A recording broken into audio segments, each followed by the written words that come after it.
it was on.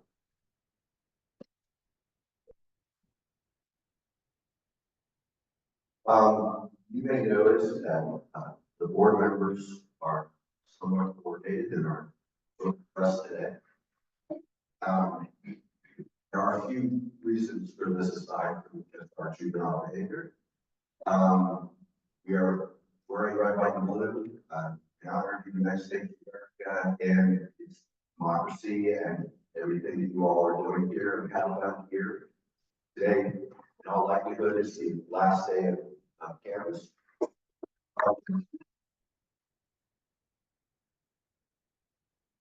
However, it's appropriate. We're also, of course, honoring our veterans in light of Memorial Day this weekend, and I hope everybody, in addition to having the rest of the weekend,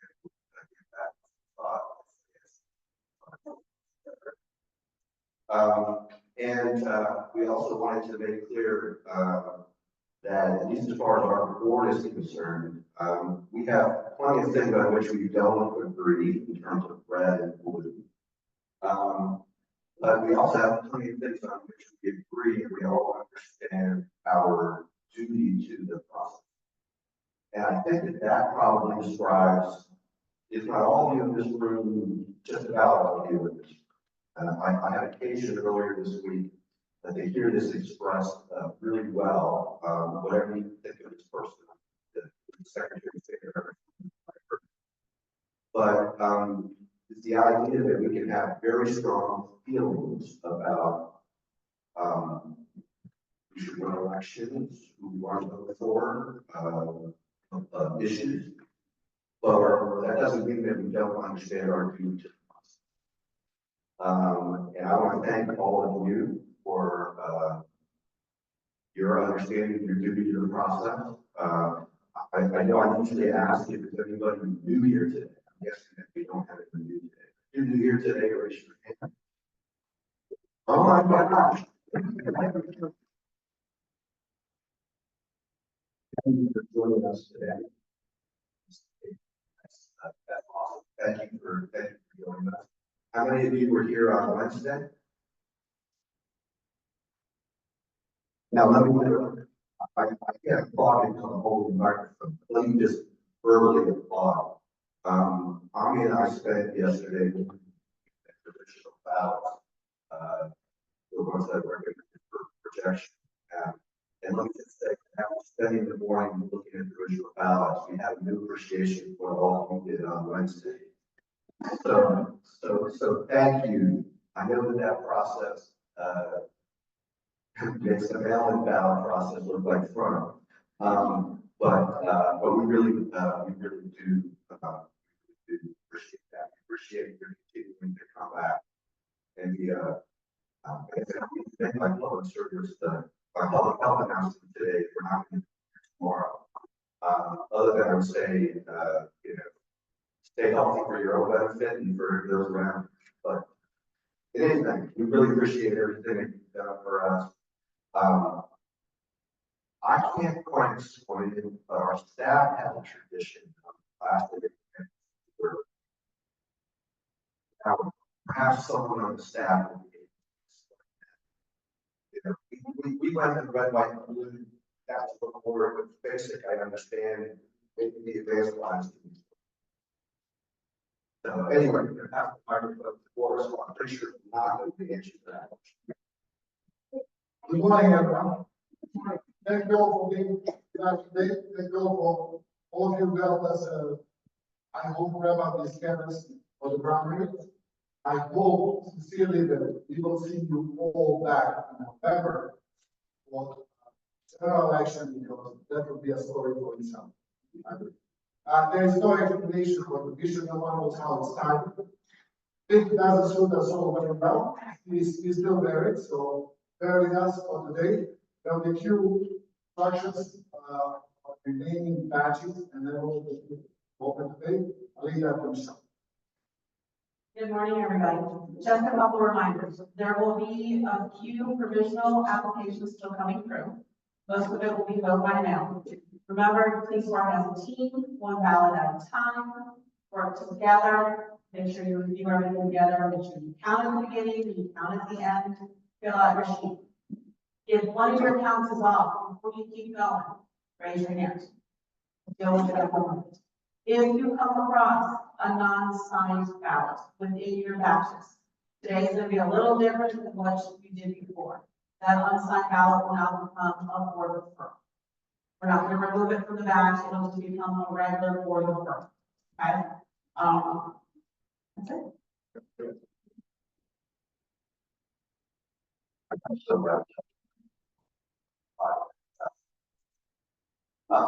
first of all, we're going to be doing board referrals basically as we go all morning, so different than before. And the other thing I say is that it's going to be that the first selection share with you.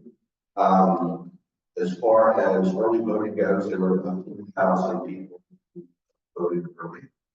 On election day, this is a rough number, don't hold me to it, but roughly 4,000, and some who voted on election day. There were roughly 6,500 provisional ballots, some of which are being rejected, some of which are being accepted. Thus far, we've received, it appears, about 80,000 ballots, and we have accepted 72,000. In the stretch, you also see that there are roughly even. We'll see how it is here again between those who voted first and those who 80,000 mail-in ballots received, 64,000 election day voters, 20,000. So that's once again, we could not have done this without you. That is literally the case. It's not just a lie. So thank you very much.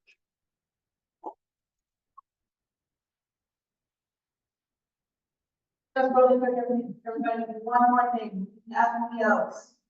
It doesn't matter if it's a web delivery or it's a regular card stock ballot, they still need to be duplicated. Had a bunch go through last time that were not duplicated. Be careful with this. Thank you.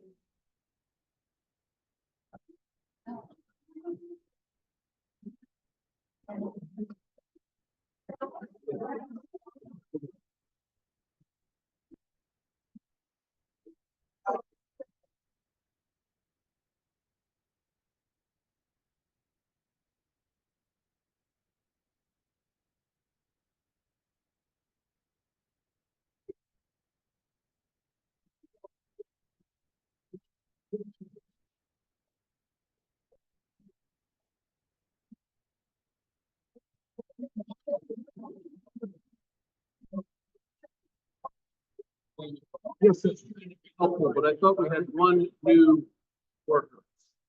Or we do have the black shirt there at table number 3, I think it is. He raised his hand for the new, so. I think Kevin is gonna swear to me. Just Sorry, wanted- that's-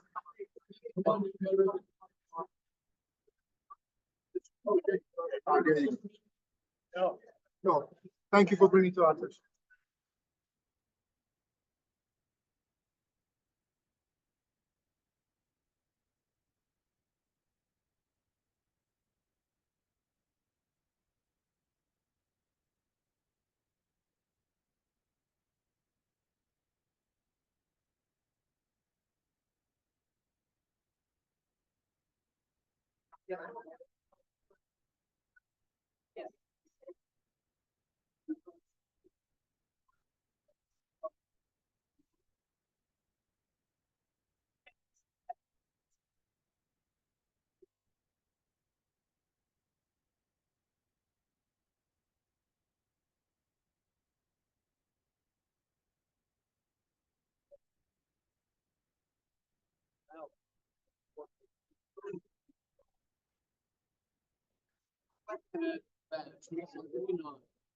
And it was no less than 32 different ballots that we had to work on.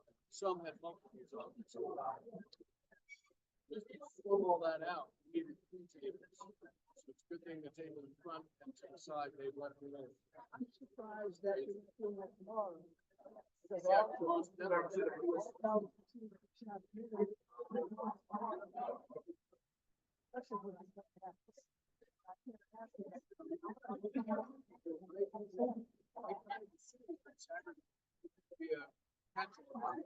Even if it wasn't. In the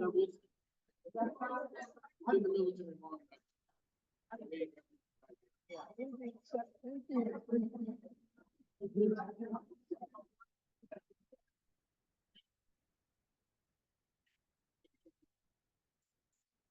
If I, I just. okay, that's good, yeah, Pretty positive. yeah. Like, so, Sure you make sure, I.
That's an excellent question. This is 8,000 ballots, and 72,000 accepted. What I'm talking about is that, getting all of the down ballot again. The difference is, either one or these, or in some cases, there are ballots that we do not accept because they are untimely or, you know, but when they come in the door, they are not as received. In order to be accepted, they go through this process. So that's the difference. Hopefully by the end of today, you know, that those numbers match. Thank you.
Okay. Doing it on.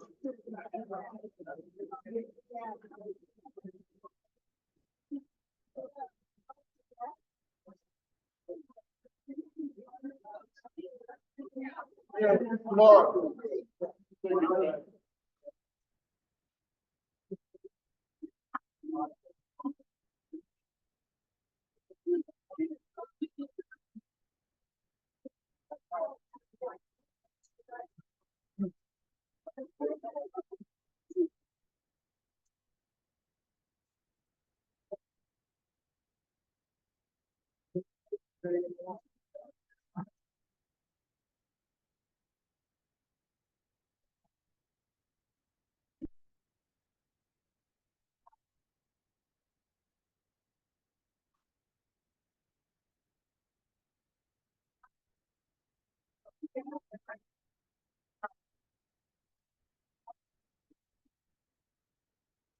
That's 7 or no?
There you go.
Yes, yes, he is. Yes, he is.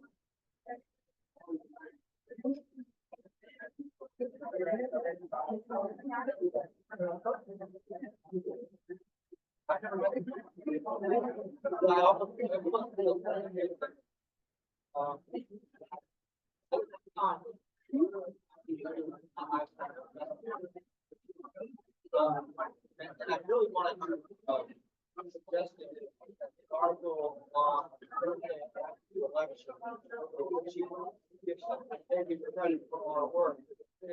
But, whoever we can get, so,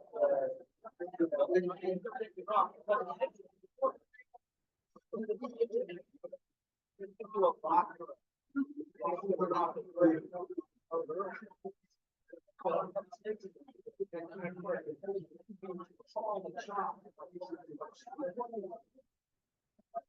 how you got the comment. It's all for.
I don't know whether the president is aware about that.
That's why.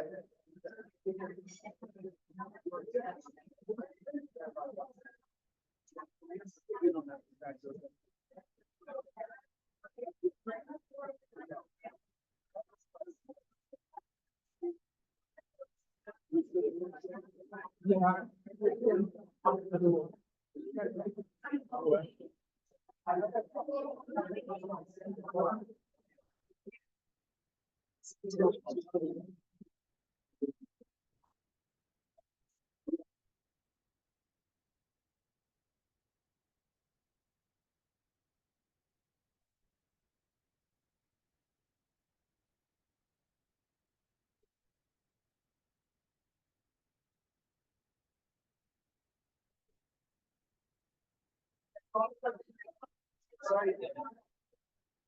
I was.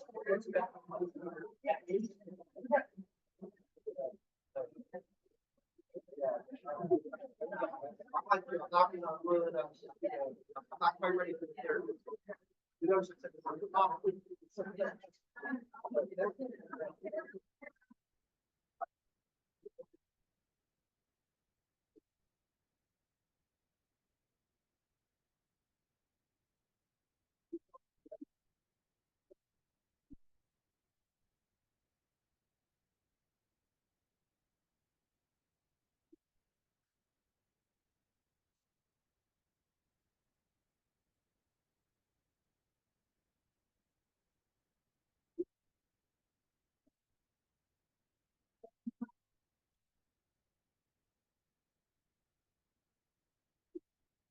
Because you'll know that it's FPO topic. No, I've seen them before. Then it will be a dump truck. You can if you want.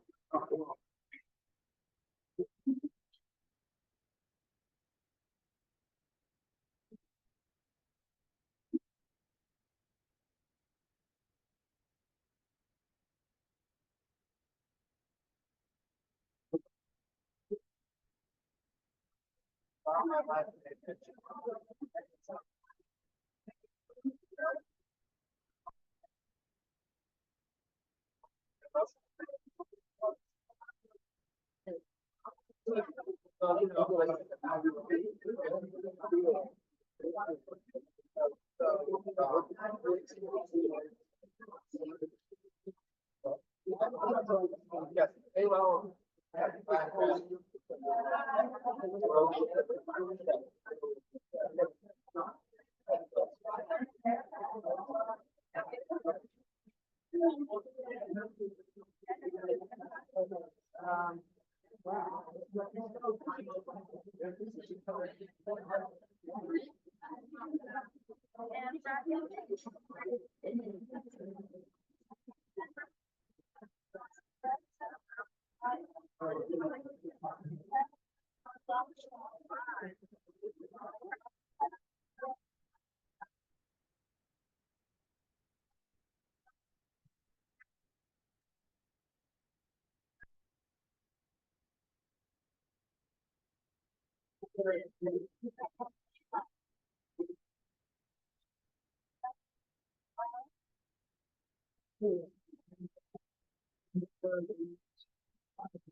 Oh, and you just, oh, you did the first thing for that. Okay, just, okay, got it. Where you from?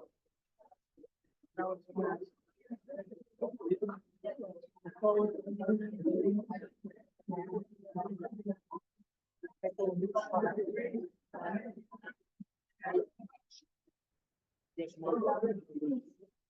which lots is on?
Everyone. Just do it like that, and then the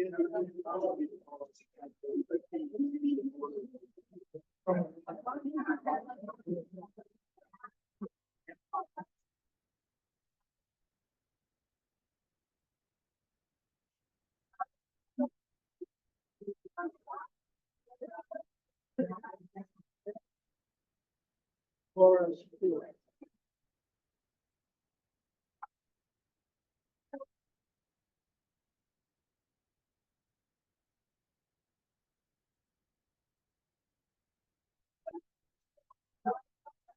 It is a new batch.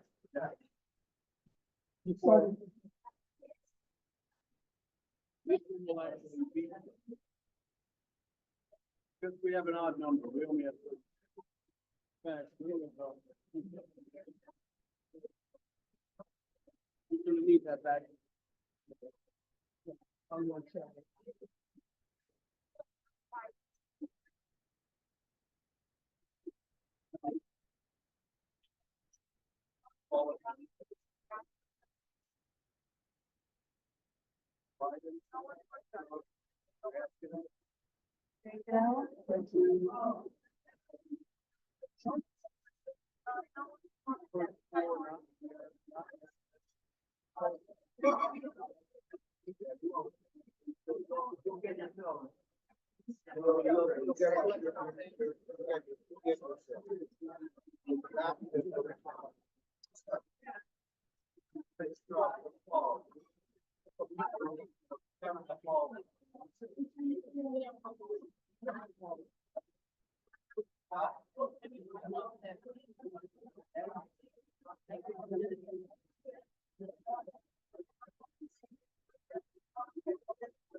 We are open.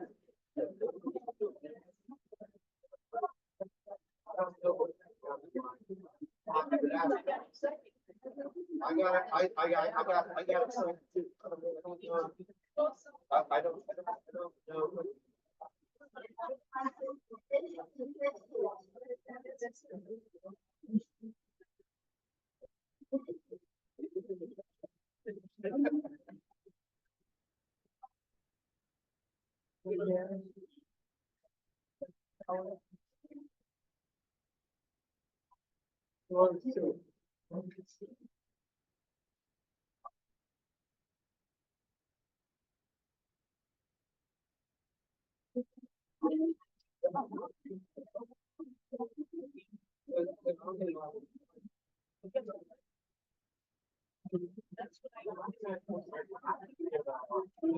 That's up to you. That's up to you.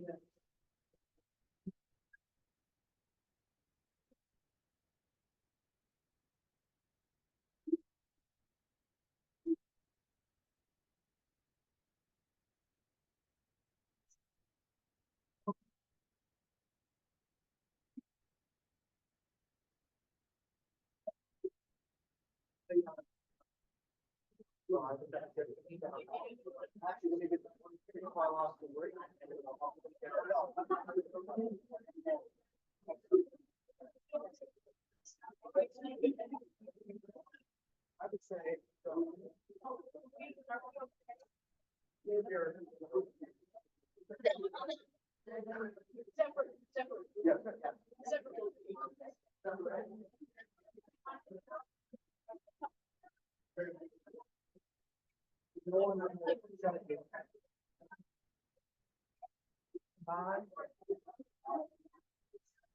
Last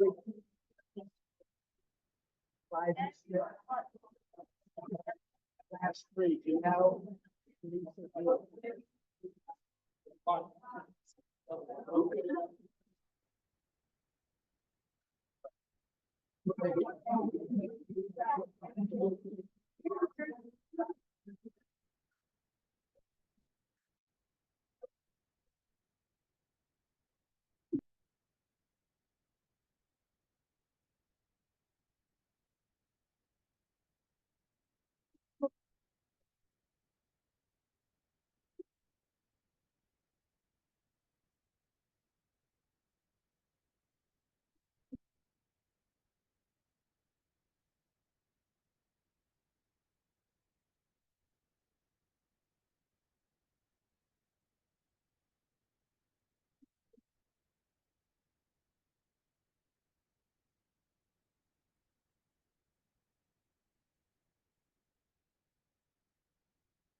This would be a pile.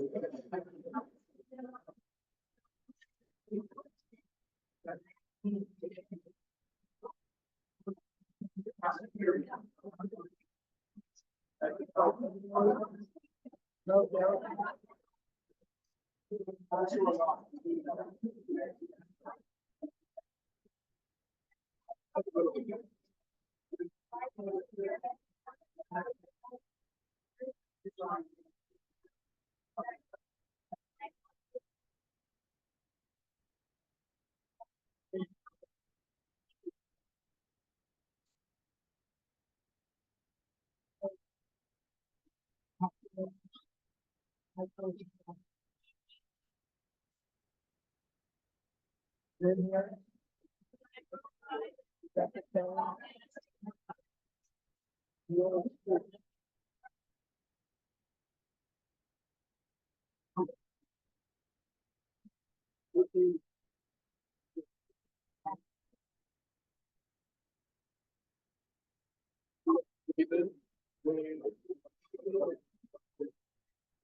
Good.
That's the trip I use.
No, it doesn't even.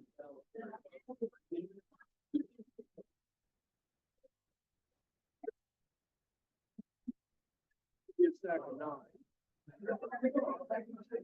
That works. Yep, that'd be a seven. I'll take one of those.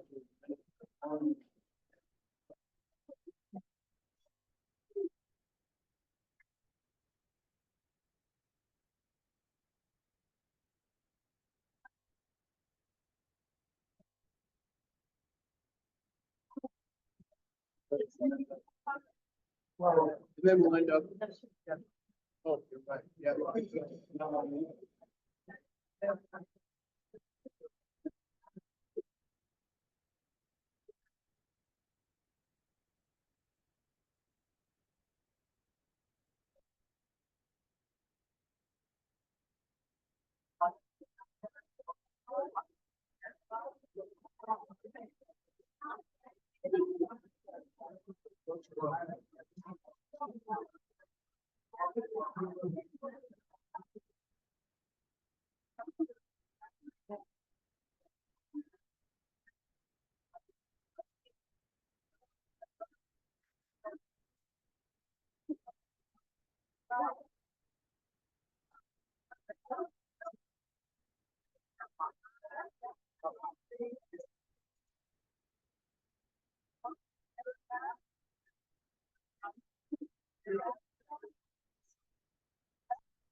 Okay, we're now on.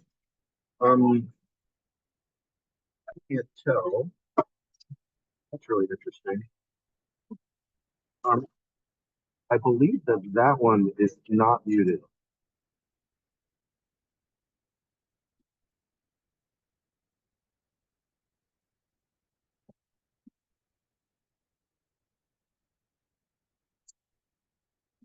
We are on. Just letting everybody. We are on. We're about to do our referrals. The sound on that one so that you don't confuse folks over here.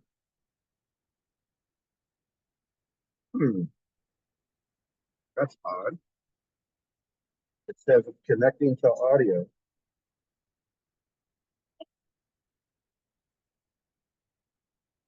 Oh my gosh. The mother of all magnifying glasses.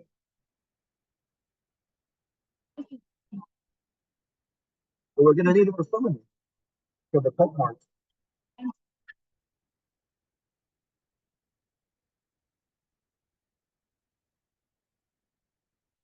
Okay, let's let Kevin get started here.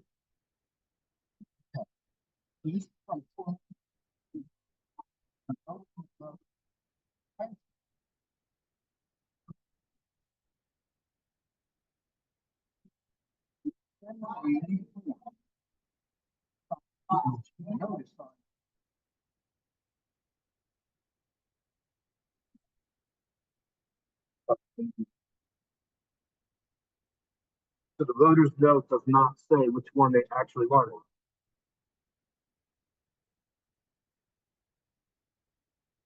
Okay. So is there any action for us to take? It's marked for two different candidates. It appears that ink is different, but I don't know how we distinguish, you know. I mean, I'm happy to show with everybody. No, I think we have to just run it through as an overview. We don't have to reject the ballot.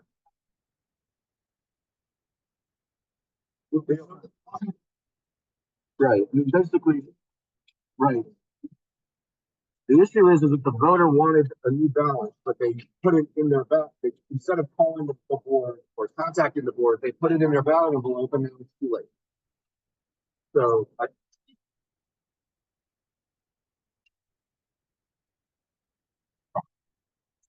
what, what, yeah, with apologies to the voter. What do you mean? Yes, but this voter is not going to get an opportunity to vote in that race. It'll be an overvote. It'll be an overvote in that race. They'll go ahead and scan the ballot and it'll stop saying it's an overvote on this ballot. People still want it to continue, and it'll continue, it'll count as an over. It should be a no. Right.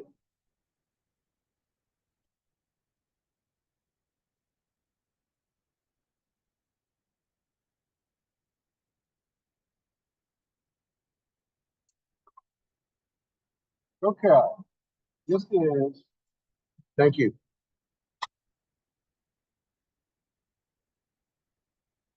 an FBO.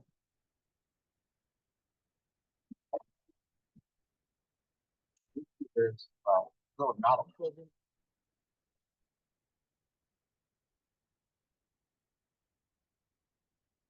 This is what it looks like. I'll go this way first.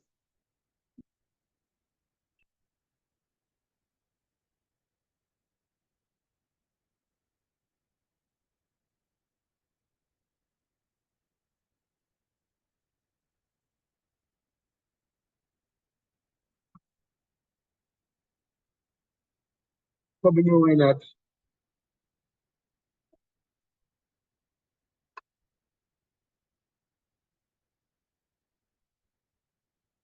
And that could be our theme of all referrals.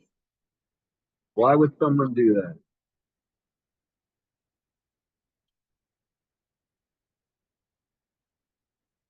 Okay, is there a motion?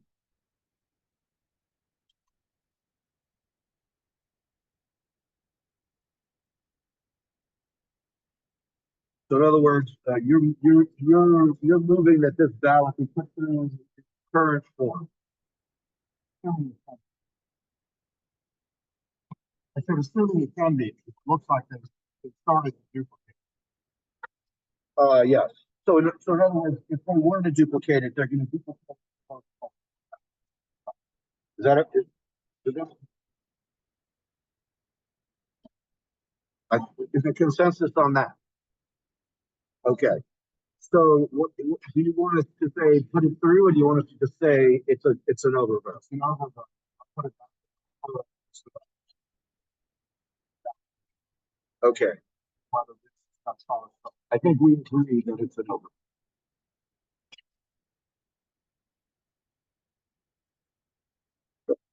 Fine, let's vote. Alex. Oh, Diane. Um, and I vote aye.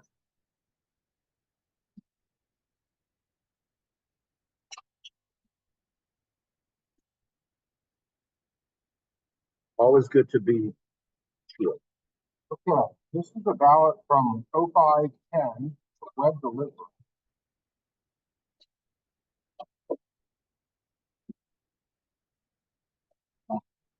That looks like fun.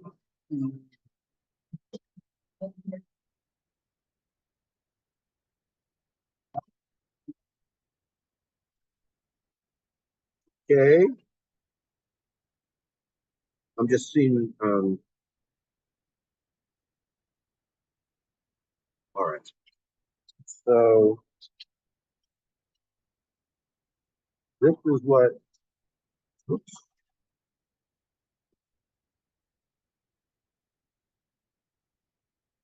This is what delegates to the convention looks like.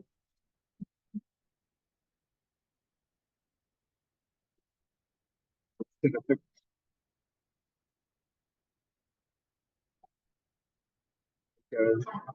Actually, I did go this way this time.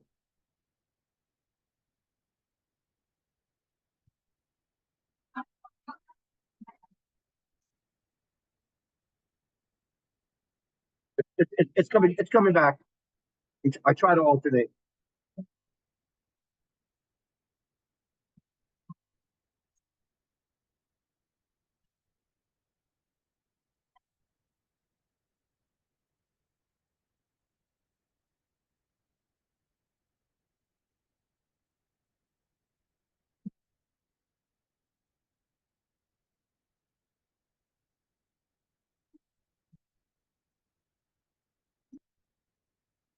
Correct. And there are 11 candidates.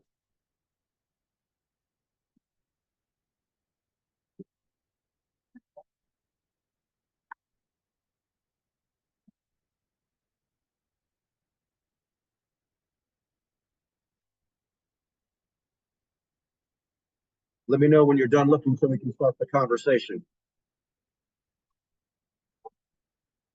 I have a motion.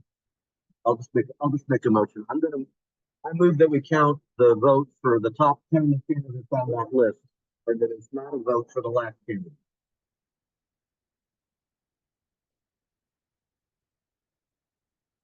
Okay, I haven't spoken to it yet, but go ahead.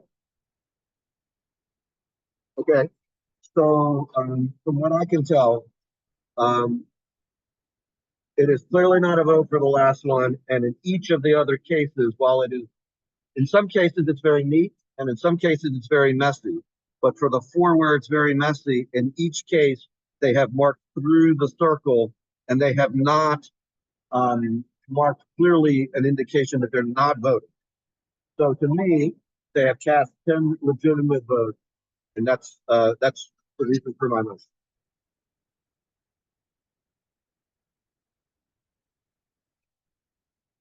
Before you give your reason, what is your motion? What are you proposing to do?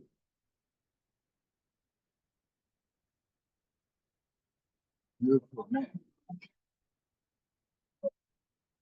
amend.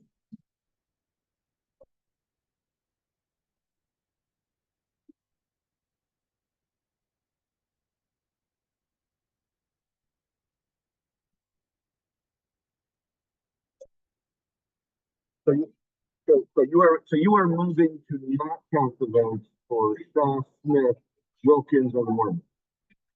Okay, is there a second? Okay, go ahead and speak to your motion.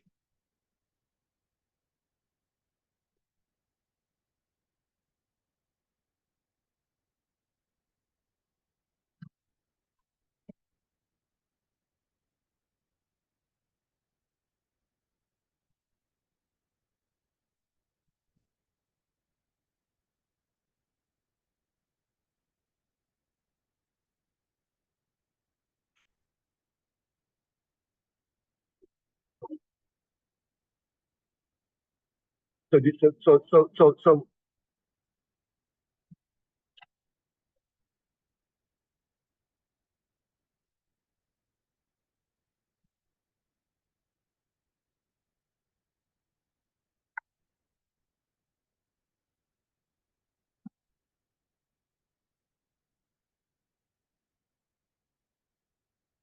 well, I'll just say in response a couple of things. I think that we have voters to very clearly strike things out. We have voters who have trouble making marks. We have voters who make marks and then perfect marks and then don't make perfect marks on the rest of their ballot. We have every combination. I think that that it takes. I think that when someone is trying to undo something, they are much clearer, and in this case, they look like they're trying to do something. Um, uh,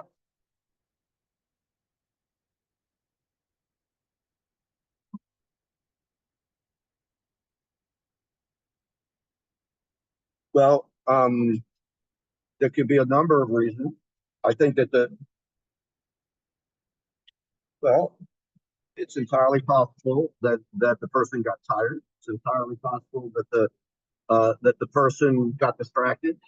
I know nothing about this voter, so I don't know, well enough to know kind of what their.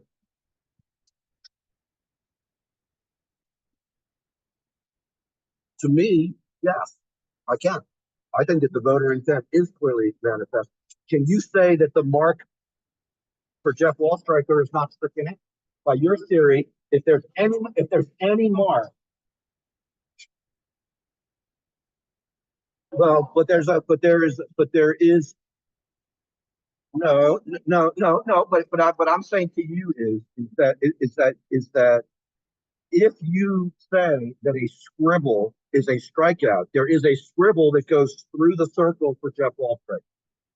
It is not. It is not. It is not the same as the others. Okay. Well. Okay. We've had voters. We've had voters cross out names. We've had voters say, "Excuse me, I run the meeting here." Okay. We'll take a vote on your amendment after everyone has a chance to speak to it. Daniel.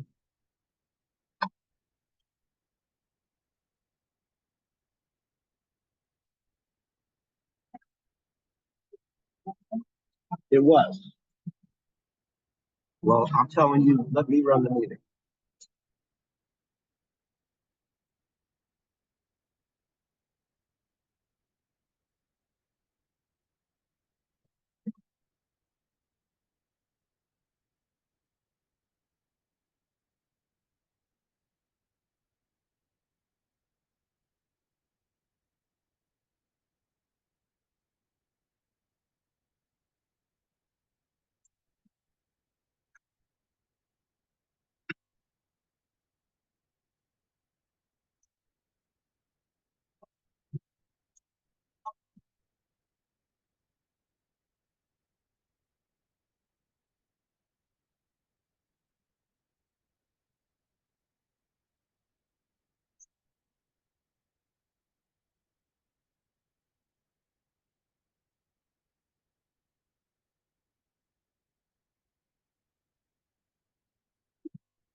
Explain the reason between the differences between the models.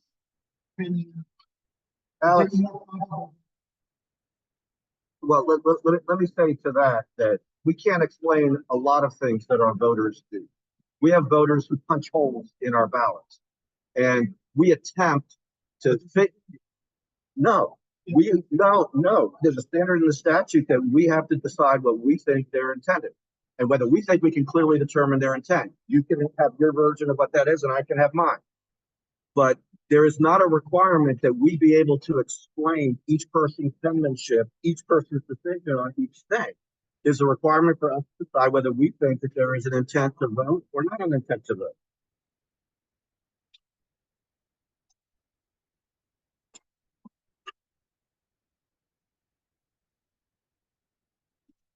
You know,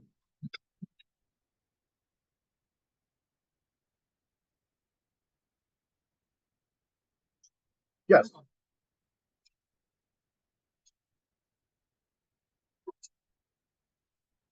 right. And if in this case there was there was clearly a deliberate mark to cross something out, I would have I'd be much more comfortable with the view that there was an attempt to cross things out. I don't think if someone is crossing things out that it looks like that. I just don't. I don't think, you know, I think they'd be more likely to cross out the name. I think they would do a lot more friendly. I think that it would be a lot darker. I, even if someone is not doing a perfect X, they were going like this. If they're trying to cross something out, we have voters who've done all kinds of things to cross things out. This does not look like any of those things.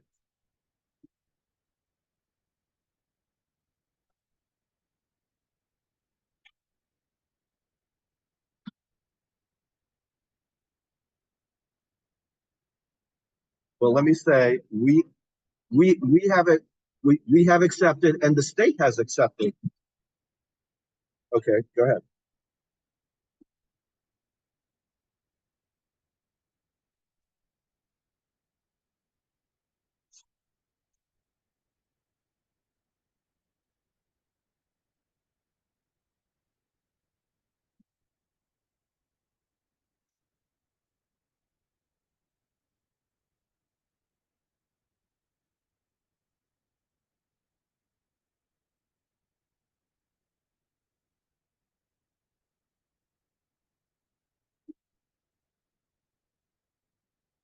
I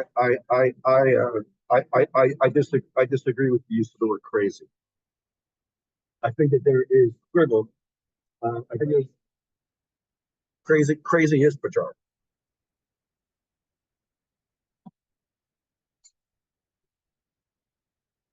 We've had voters who have missed the circle and marked over here, on the right side of the list. We have counted as votes, and which the state's standard counts as a vote.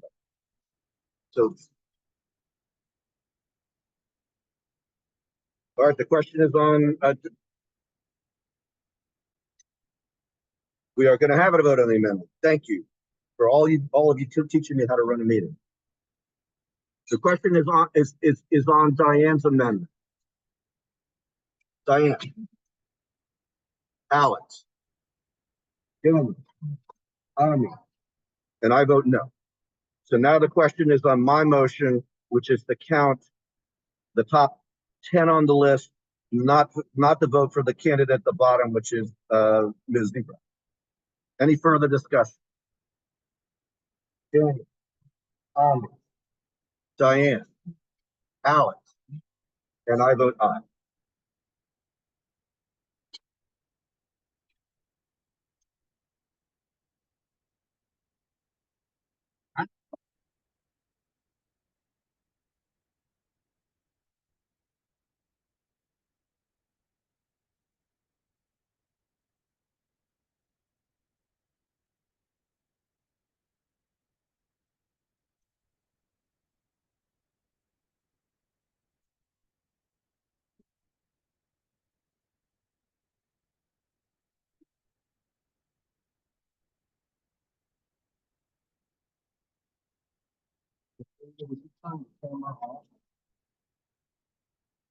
The camera is off.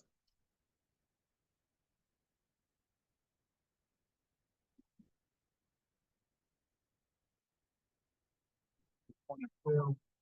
It's the issue of an identified.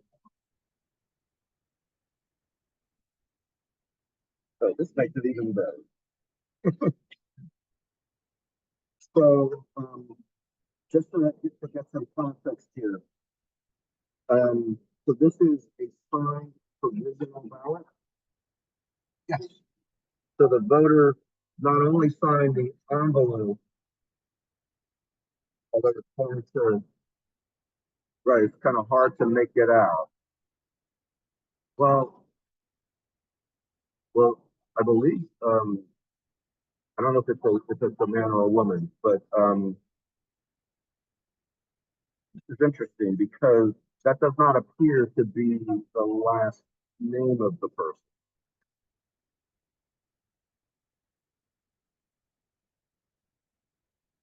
I agree, but what I'm saying is that if you look at the envelope, the person has not. It seems like they have, it seems like these are initials. I think what the person has done is they put their first initial, their last name is a hyphenated name, and they put both of them.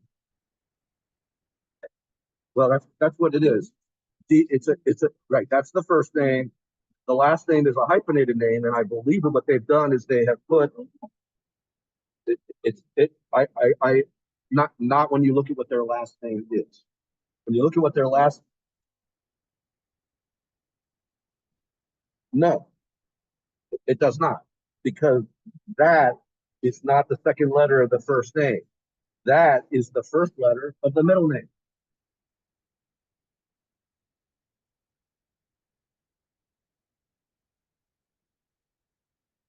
That is not a that is not a first name. Okay.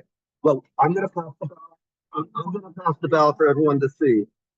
I think the person has initialed the ballot, and they have initialed the ballot using they have a first name, they have a middle name, they have a hyphenated last name, and I think what you will see is that they have initialed it with those four characters. So that is what I believe. Feel free to people. Well, we have so far said that initials are not an identifier mark. And I don't think the fact that someone has a hyphenated last name should change that. I think we have to see, if others view it the same way. But to me, let's just say the last name you will see, the last name is a name that you can tell what the words are.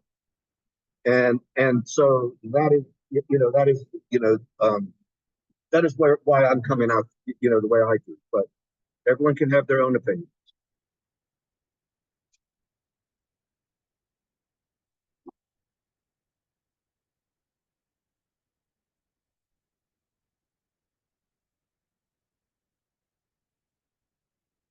We're a little bit hampered by the fact that we can't name names because in having this conversation. But yes, but the printed name, the voter's last name is not that name. The voter's last name is easy to pronounce, easy to read, and is not that name.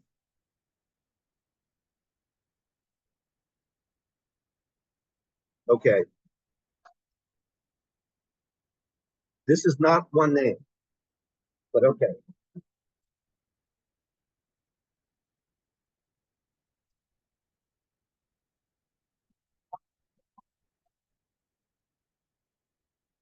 The voter had plenty of places to initial if they were going to initial every time they made a mistake. So they made a number of mistakes.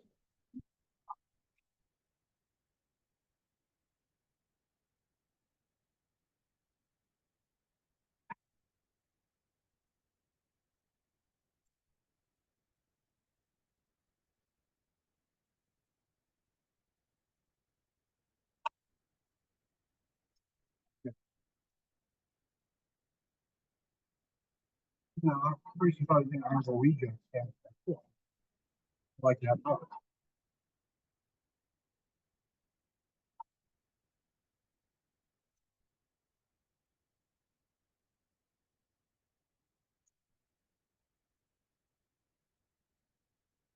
I'll get him here.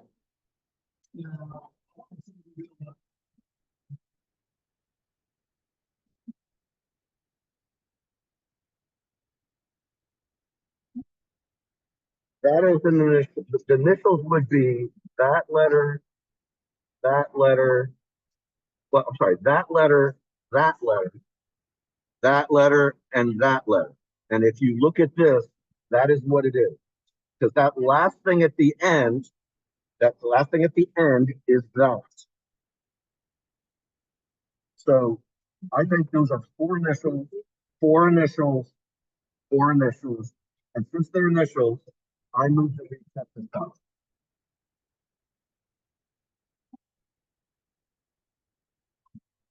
Your amendment.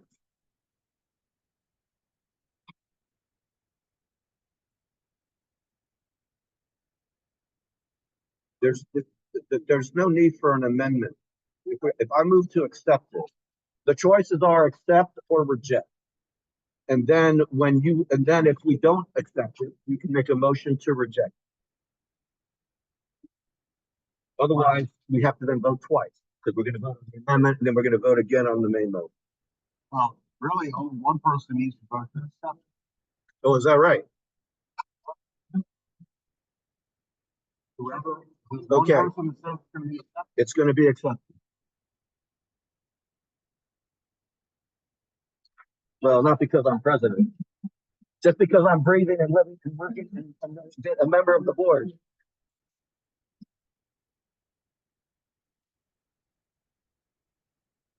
It's not a name. The name are the names that the hyphenated names. Those are easy to write names, and you are finding a name where one does not exist.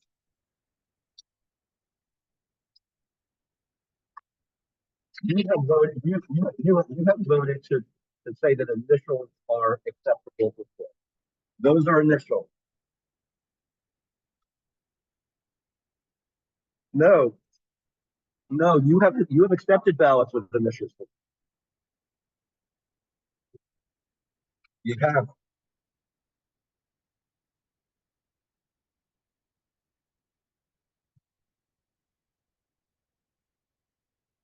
No, all right. Then you have a different view than the board has had for years.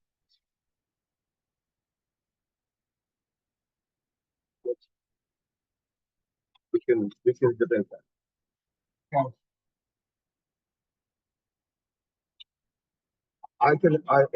If I were to review the recordings of our past meetings, I guarantee you that that's the case.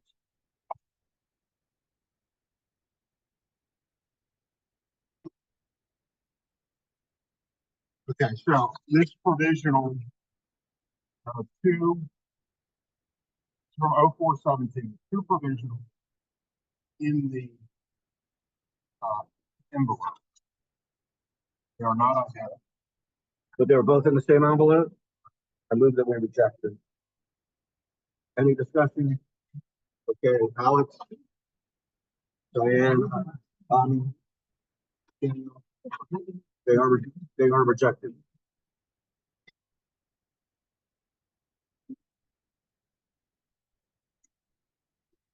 Judge Eric. Judge Eric. No, I don't think they've been given two ballots. Judge Eric. Trust me, Morris will be paying attention to this.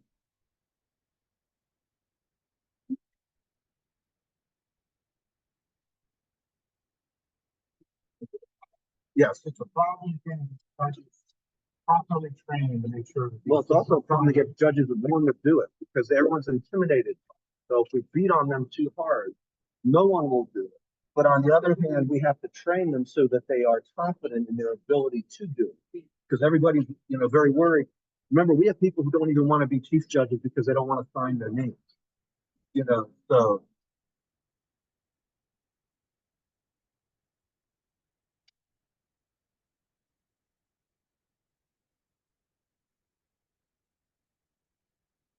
Yeah, one provisional judge. Well, in this election, not so much because there weren't that many. But, but you have to, you have, get us some more Republican judges, so we have enough people. Oh, no, I see bipartisan teams at tables all the time. Well, we must not be going to the same places. You know, right. I appreciate that. I, I would rather not have one provisional judge, but I'd rather have one than zero.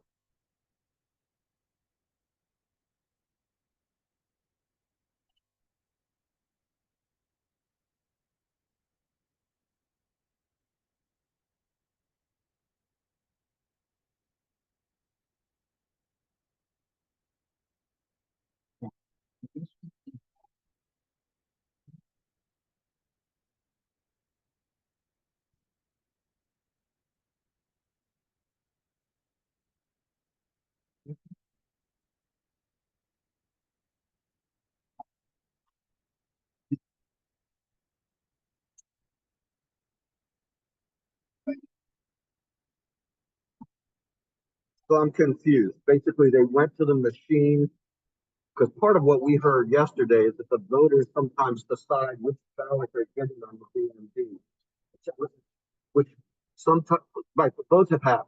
But the idea that the voters pick their own ballot, which means that they could pick the wrong one and then it doesn't get counted, is kind of ridiculous, yeah, me. But in any event, what you're saying is the voter is an unaffiliated voter.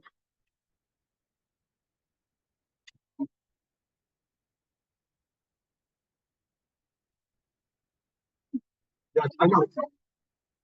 Oh no, we were talking about this yesterday. Absolutely, it's ridiculous. Well, but then what they, I want to show you something. Please stop telling me what to do.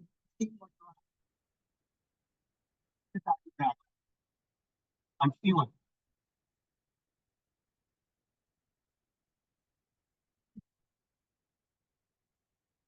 Guys, have the envelope, please. So, so there is an instruction here that we saw yesterday that basically says if you choose a party other than the one printed on your voter authority card, then your ballot will not be counted. If you mark unaffiliated or other, then your ballot for a primary election will only have nonpartisan contest, blah, blah, blah. But it's basically in a shaded box next to the instructions that people are actually going to read, which says, tell us what type of ballot to give you, which I agree wholeheartedly is a ridiculous thing to say to people. Tell us what type of ballot you're registered to, or, because choosing your ballot, even with a warning that says we won't count it, that most people will not see, is a ridiculous concept.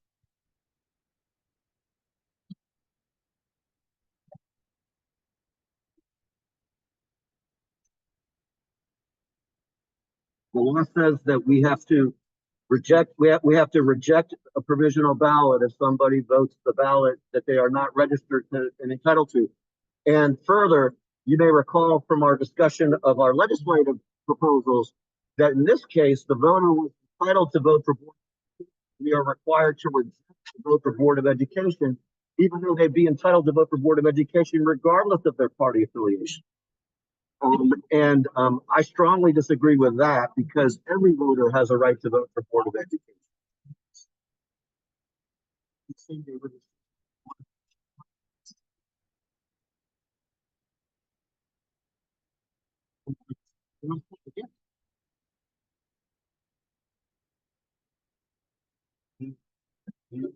Like you sign off, right? And then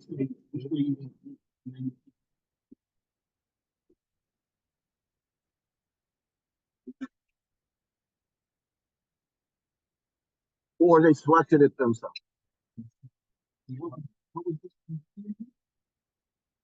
This was the correct ballot that they were given. They must have decided that they wanted to vote on the BMD, and then they went to the BMD, either they were given the wrong ballot or they chose the wrong ballot. Does the application say which one they want? Yes, the application says that they want the Democratic ballot. Yes. Yes, I would say I would say that that's a point. Now, this voter, whether they know it or not, is going to be re-registered with the party that they said they wanted, because this is, well, this says tell us what type of ballot to give you today. Really, tell us what political party you'd like to belong to.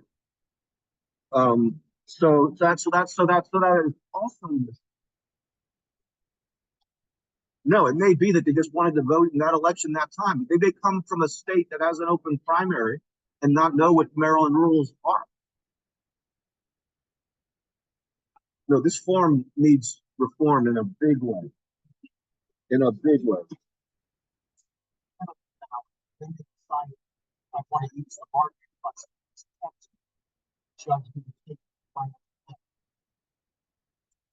We have had, we have a number of judges who are not experienced judges, because remember, we have a shortage of judges. And so that is definitely a mistake for a voter to end up with. So it sounds like we have two reasons to reject this ballot. It's the wrong political party, and that there's still.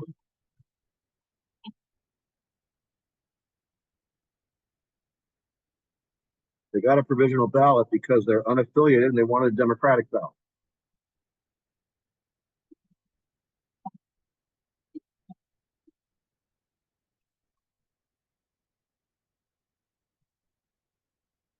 Somebody gave them the ballot to which they are entitled, which they did not fill out, but they included for some reason. There's no way that, once they went to the PRP, taking the nonpartisan ballot back.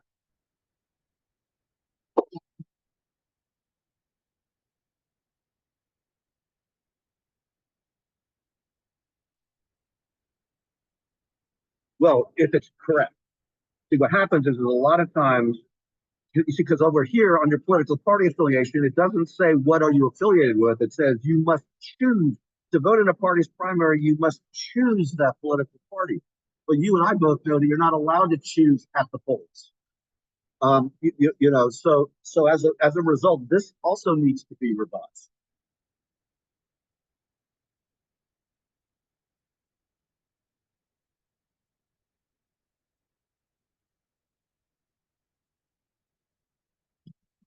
It doesn't. If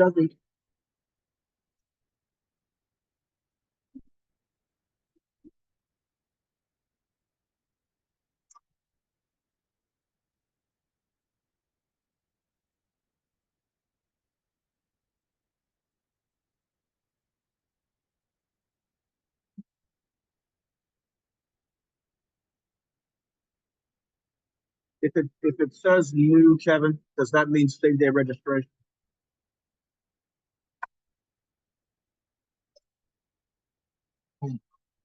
Okay.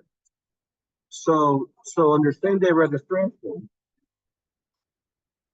so basically, we have yet another problem, because under same day registration you can choose. So the same day registration judge should have said to this voter, if you register unaffiliated, you get the unaffiliated ballot. If you want the Democratic ballot, you have to register Democratic. They did not apparently, and then as a result, well, no, not necessarily. No, they could have been provisional anyway, because a lot of same day registration voters are provisional based on not being on the MVA list. They're not pre-qualified. So they easily could have been a provisional voter for that reason.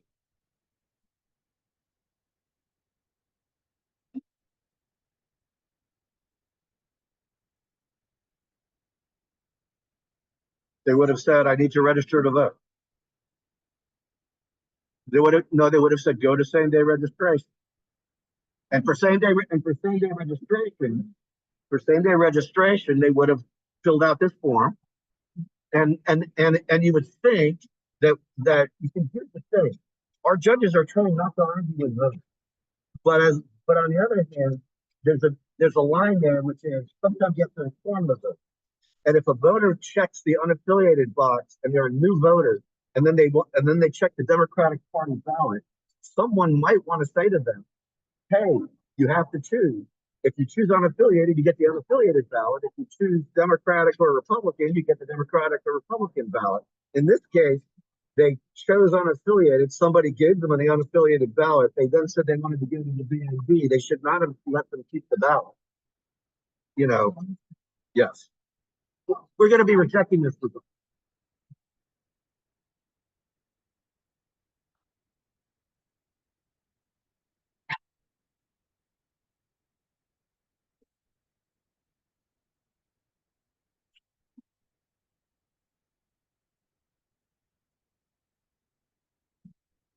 If they are pre-qualified, let me answer. No, he asked the question. But a question. Okay, I'm attempting to answer. If you are pre-qualified, as in on the MBA list, the MBA has your residence information. You do not have to vote provisionally. If you are not on that list, then you do have to vote provisionally, provide proof of residence, and then our staff checks it.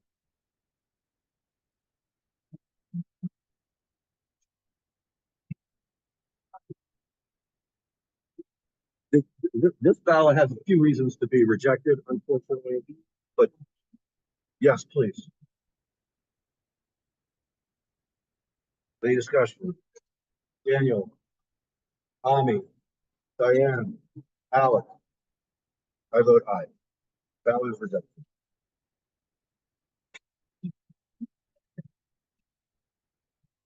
You could have just rejected it. I wonder how I get to the whole process.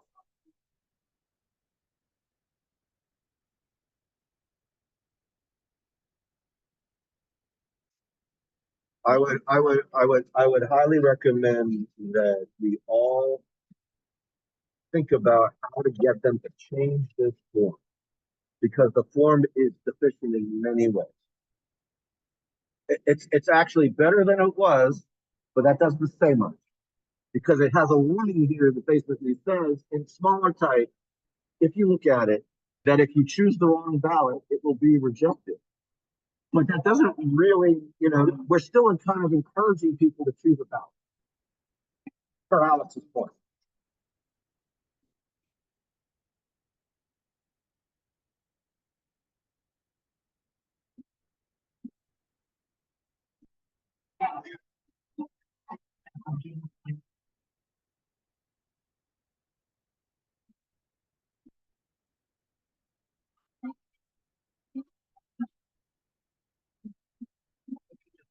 Well, except that if you look at the writing utensil, it looks like a pen. So it's really it's a picture that's concealed.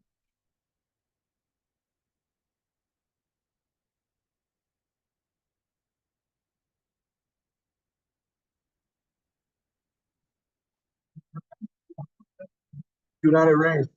Do not erase.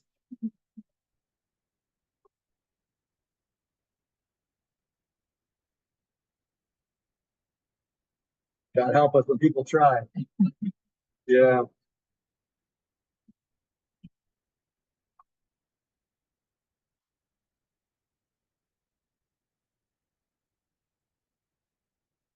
I don't understand it myself, but I will say, I will. We don't use pencil.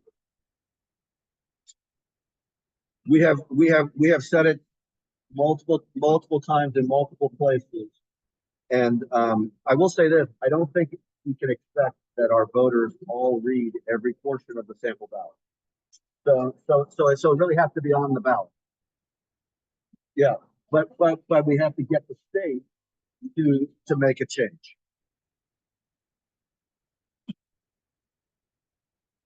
Well, maybe we need to go talk to them in person and have this conversation.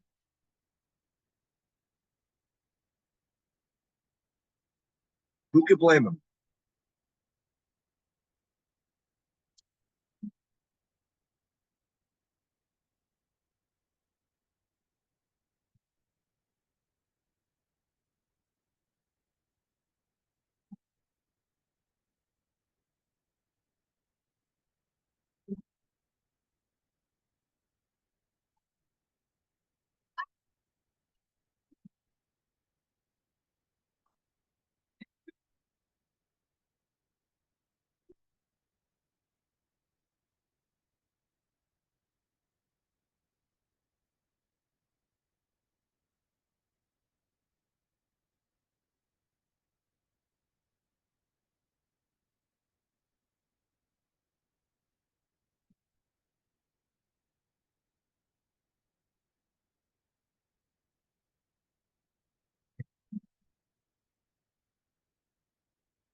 Already the back of their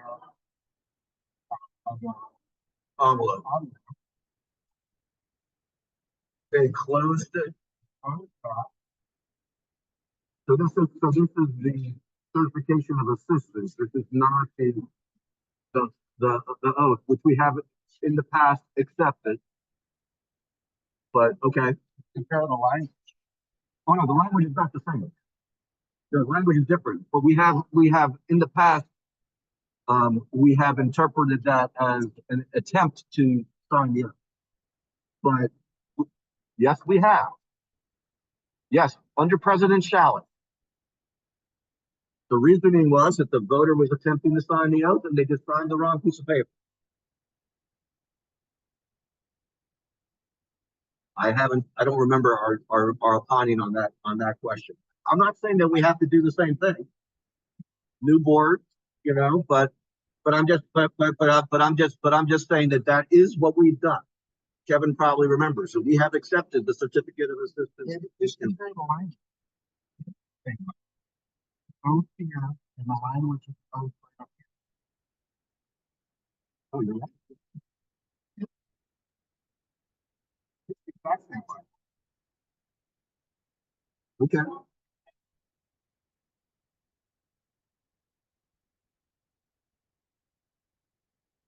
I guess that explains what we did before. Well, I think this person received, they got a web delivery ballot, a web delivery oath. They returned paper ballot. So they must have, so they may have been one of the people that we send our message to that says, if I want to change, they change.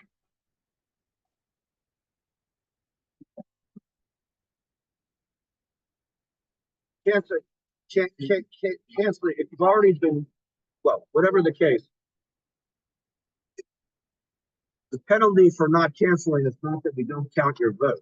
If they submit a ballot that is legitimate, they sign the oath that is legitimate, it's a valid vote.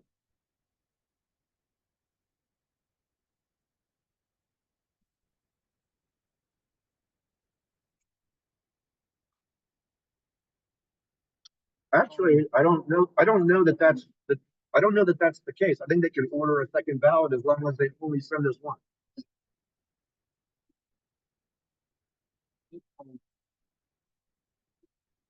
Okay, that's the first problem, team. Okay. Okay, let's get to the next problem. Okay. You're gonna want to turn the camera off.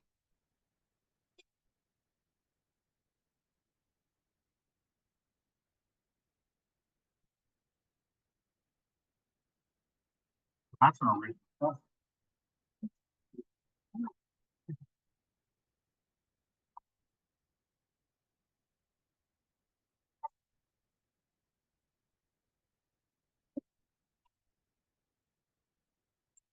On both sides. I've turned it off.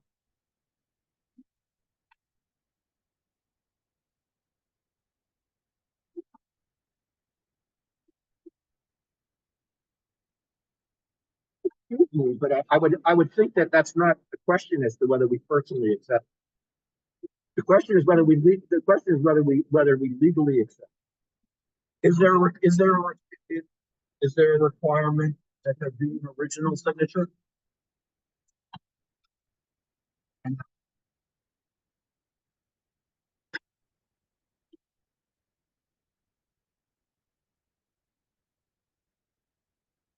I do. think you can accept it. Yes,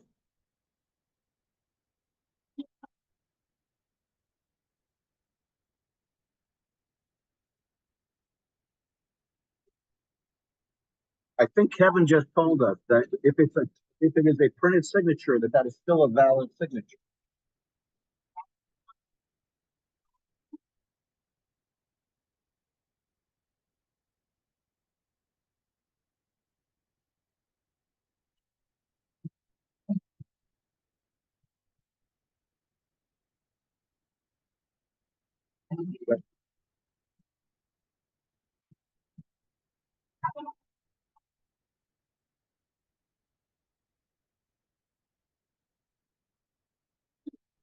Right.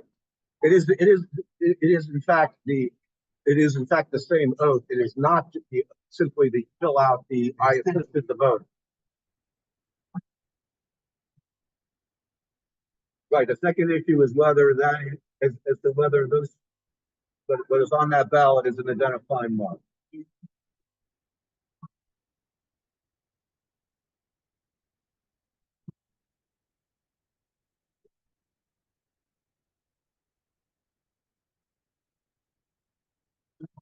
Sorry, you do.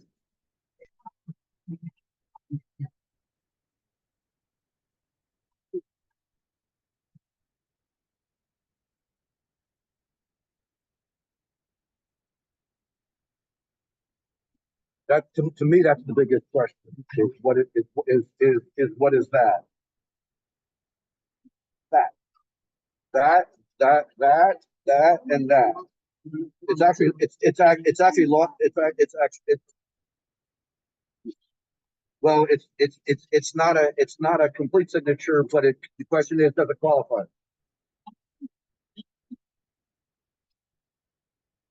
First of all, this is a woman. Um,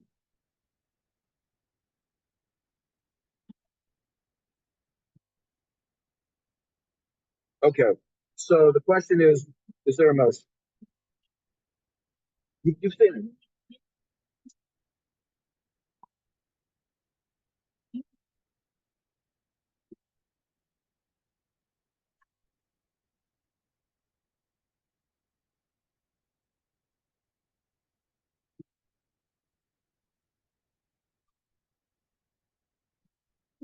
Well, they can't. Well, first of all, people don't sign exactly the same way ever. Right.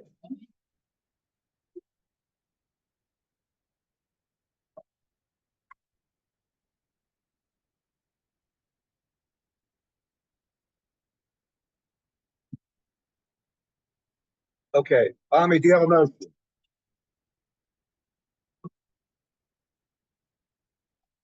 Is there a second? Any discussion? Ami, Daniel, Alex, Diane, and I vote aye.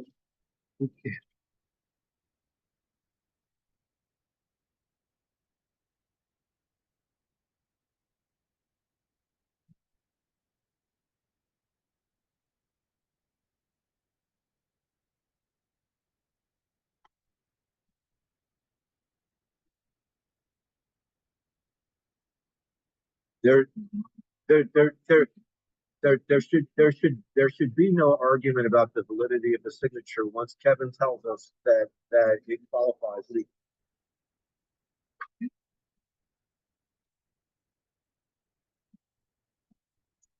Diane, if you haven't seen the ballot, just ask for the. Okay, okay, just ask for it. I can't keep track of who's seen what. I try to be fair. I try to go in both directions. But if you haven't seen, just ask for it. Okay.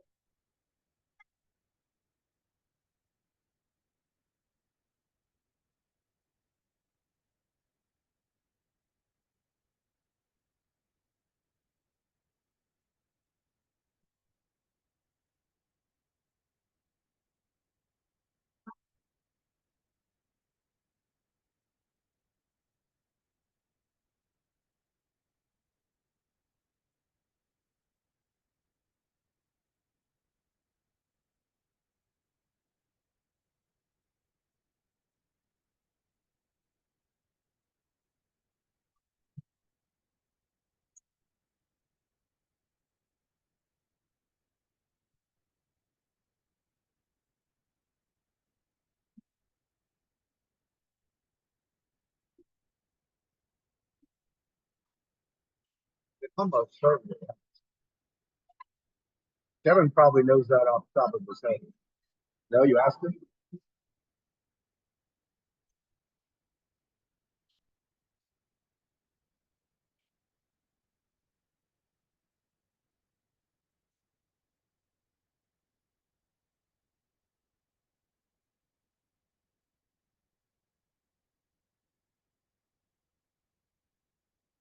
Here is the AI overview on Google.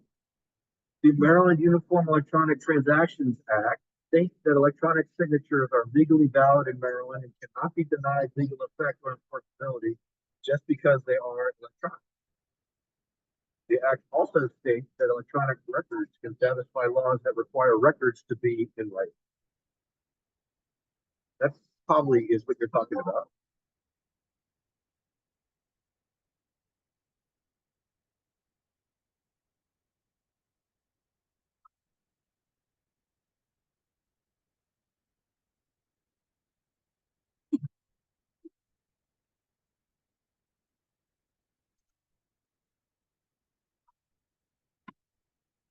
Has any court said that yet?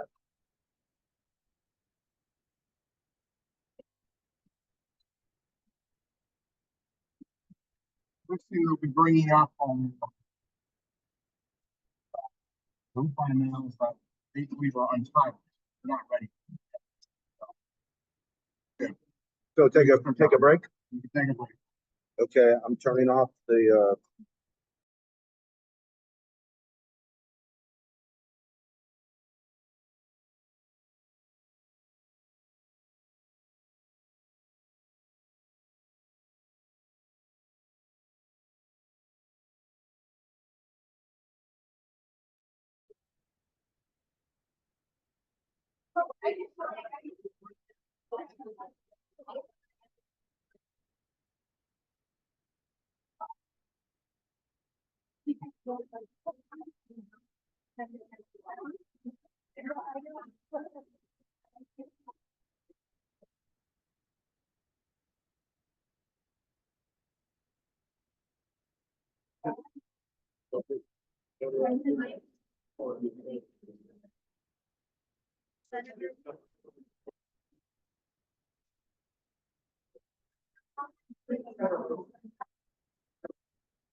And the truck.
Hereby.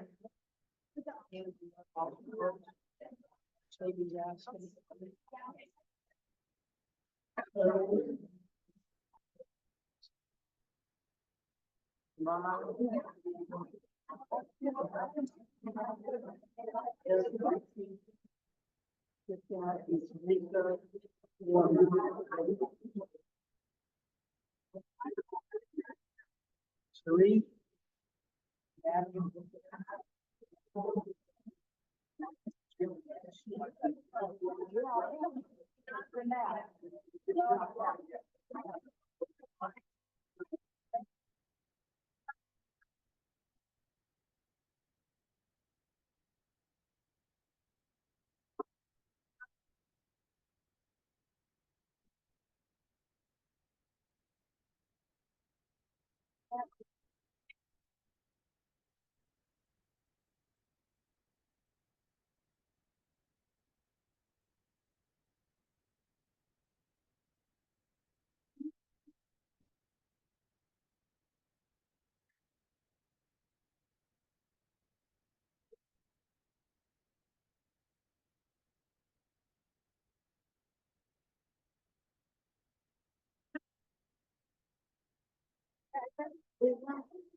But also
Everybody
ready for another stop?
Things are pretty cool.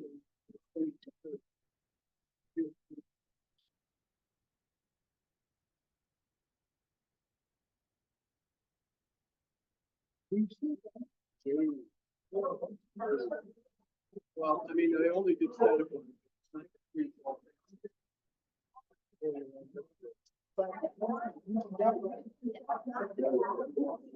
I didn't go to free-fall school, and I don't trust everyone when it comes to stuff like that. If I pack my own, but if I go to a school with a guy and shoot, I need to learn how to pack shoes. The army needs to go to school to learn how to pack shoes.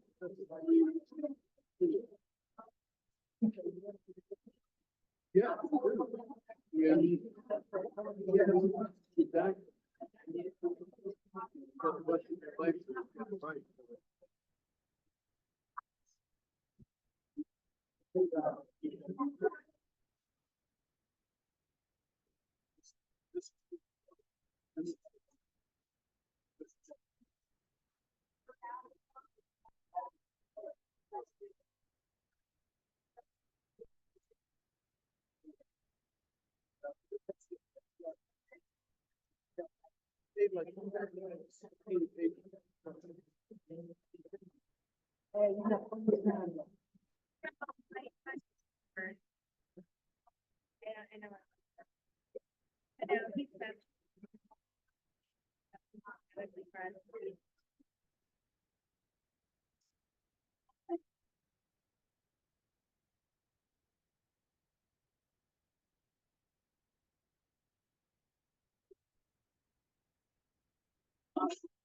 That's it. I think we're gonna be done. Up there.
No, they took that. So,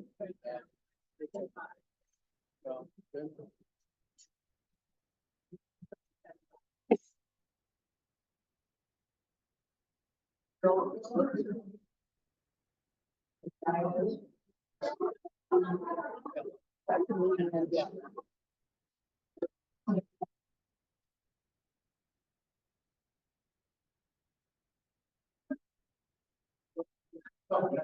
Oh, yeah.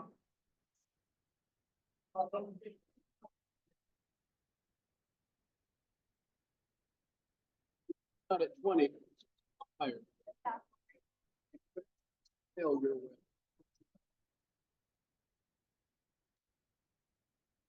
right.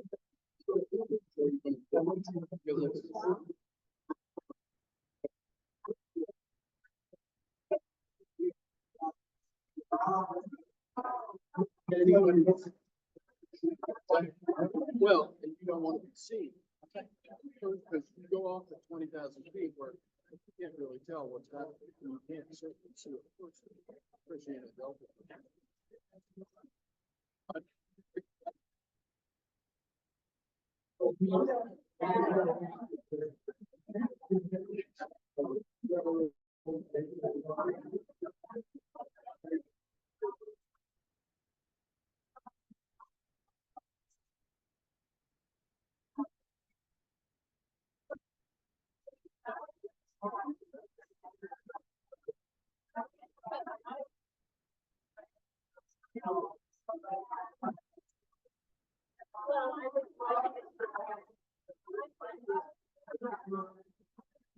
Right,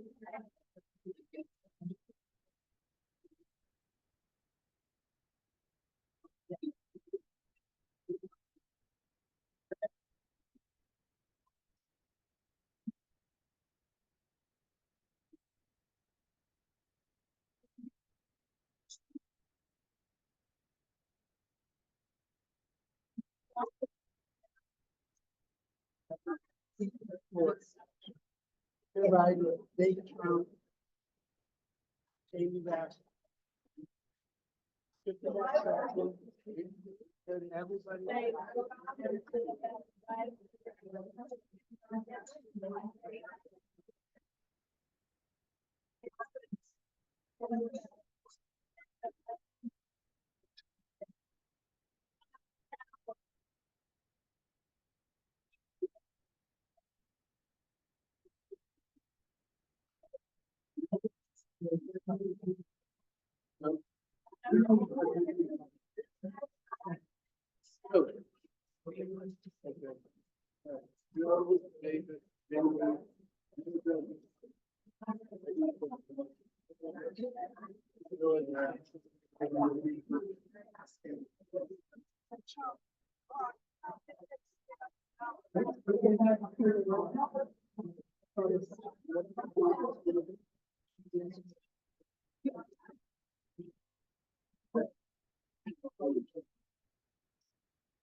Greater Marjorie.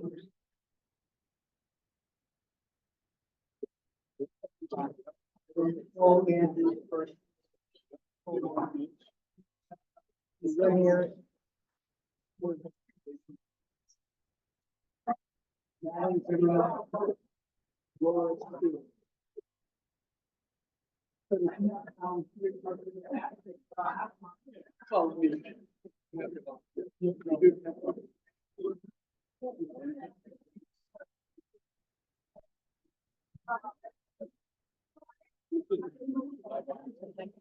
Right up.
But the other idea that I've seen, only a selection of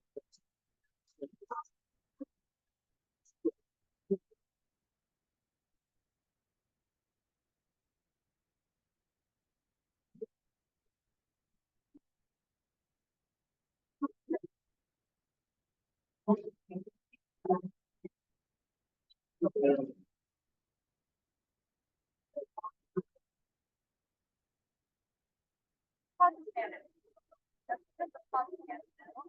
feel a lot of data.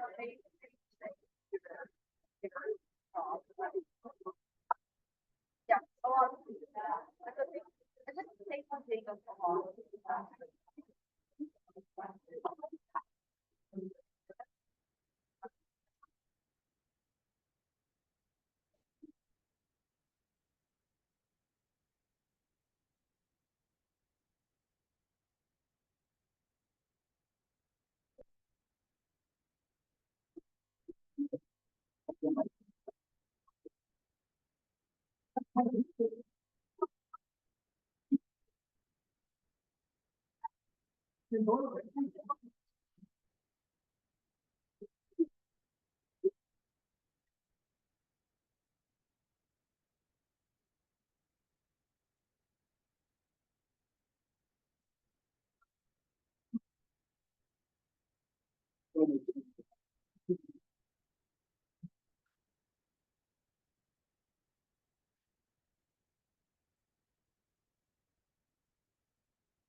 I have that over here.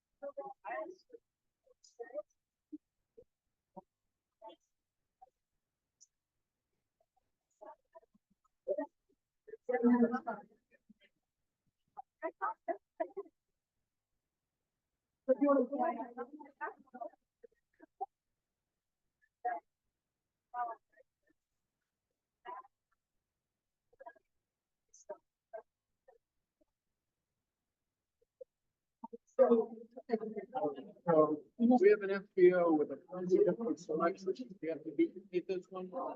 Yeah, you always have to pick the FPO. No. This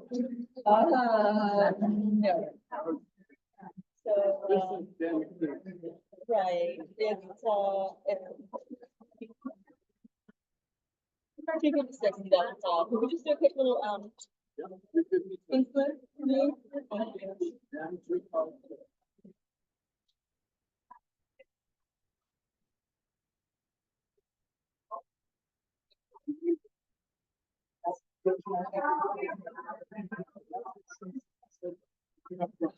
That's what I wanted to ask.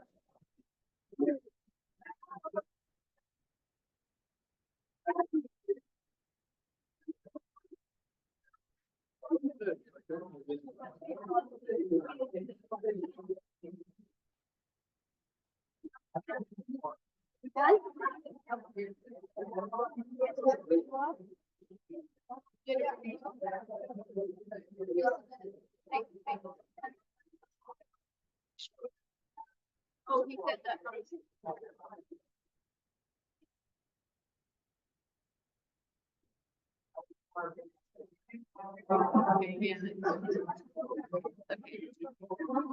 No, we're done.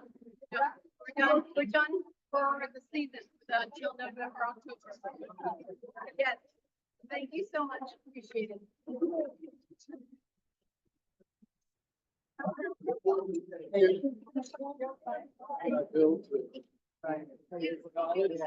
Invited back.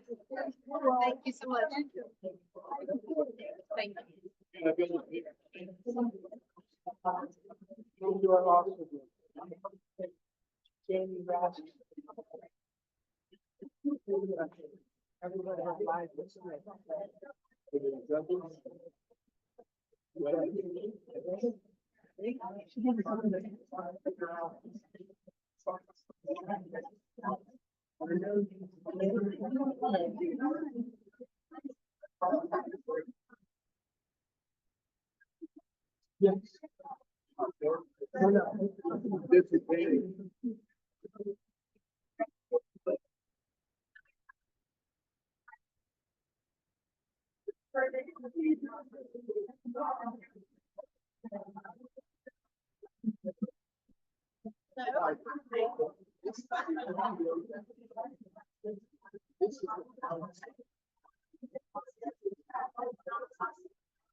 Yeah, that makes sense. Yeah.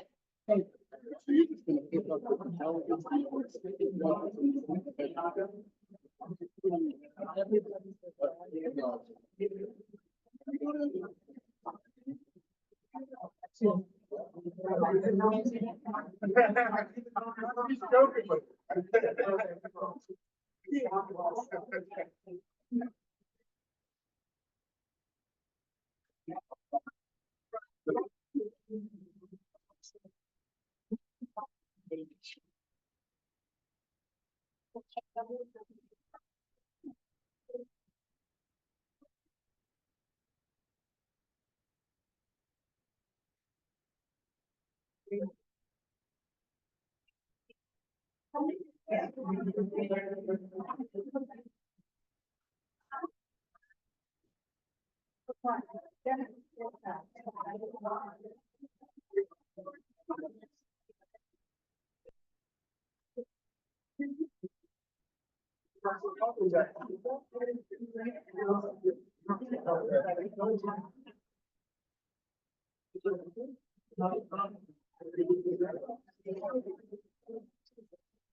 Hi. Are we still doing more?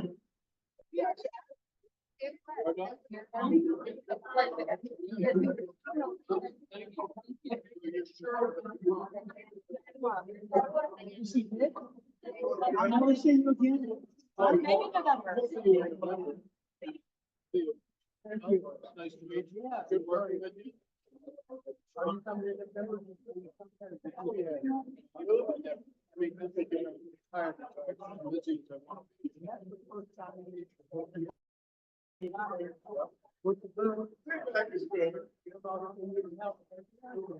They sent something out, it's an organization called VET. VET. I think.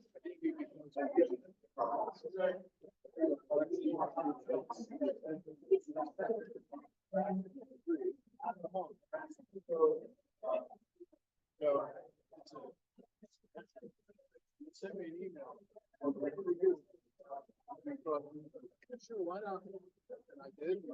But this is get paid for it.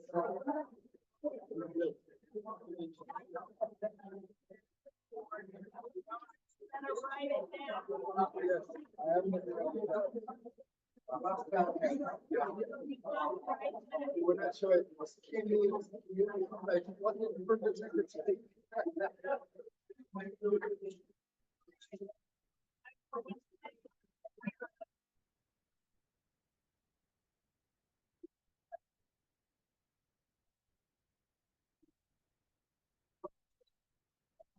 Yeah, yeah.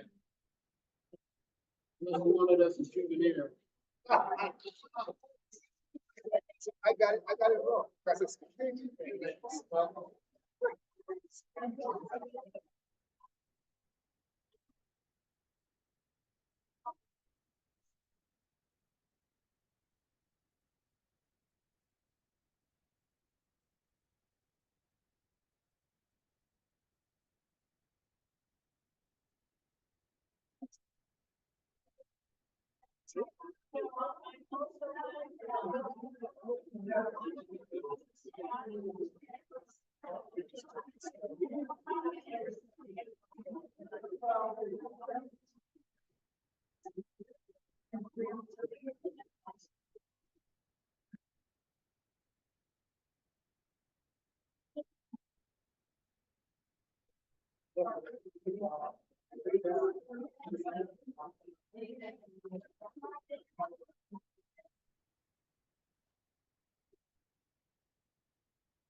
All right. Didn't know if you guys saw that. Sorry.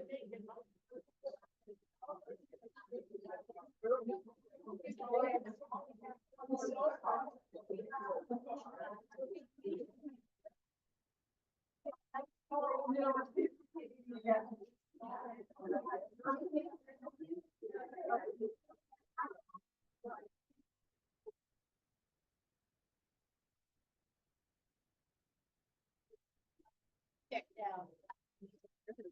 I was gonna ask you.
Thank you. Thank you. Appreciate your help. You can go.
Yeah, let me help this.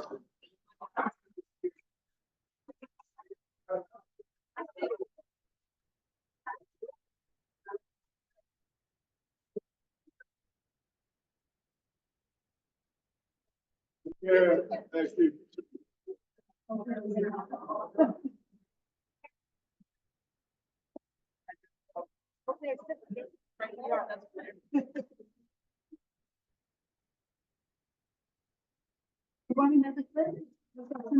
Oh, yes. Gosh, yes.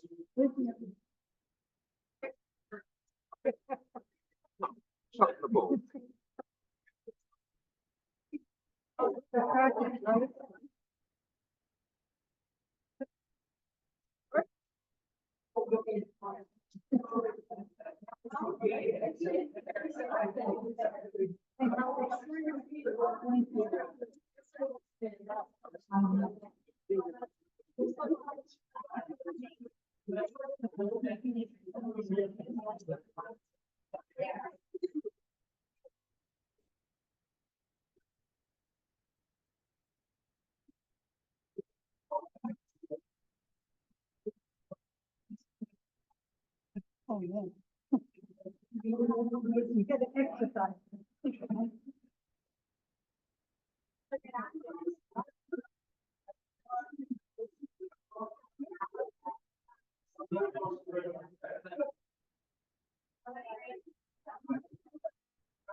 Valentine. There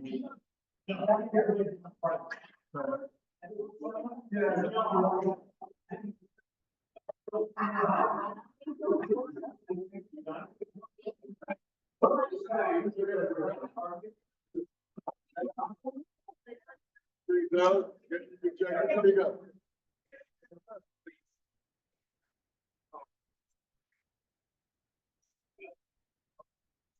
There you go.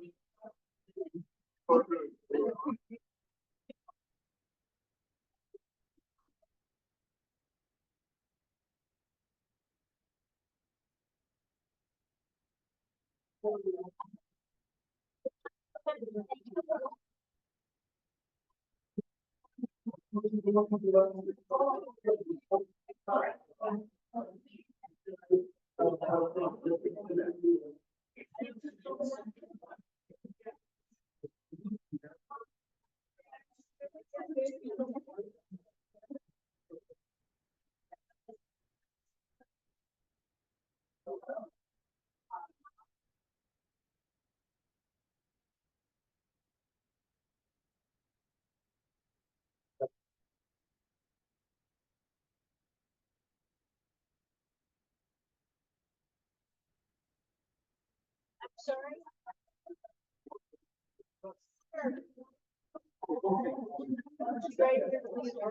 I mean, I didn't even know what I got.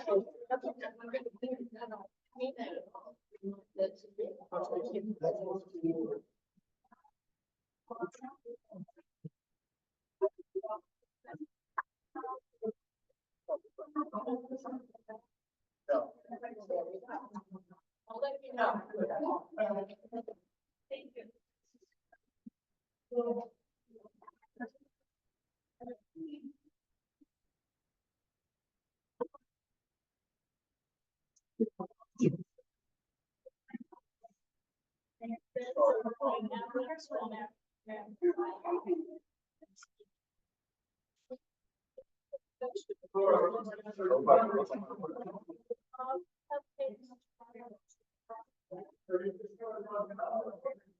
I'm gonna schedule this for Thursday. And let's have it.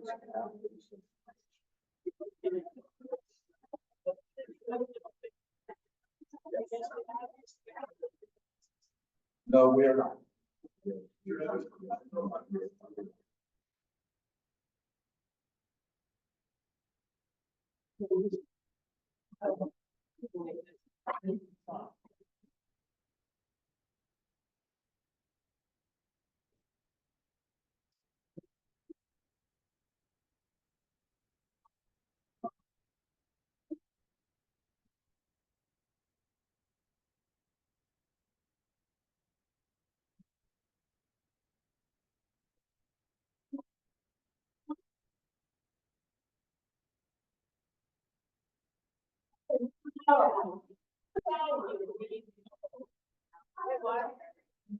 Man, you were too busy, man. Man,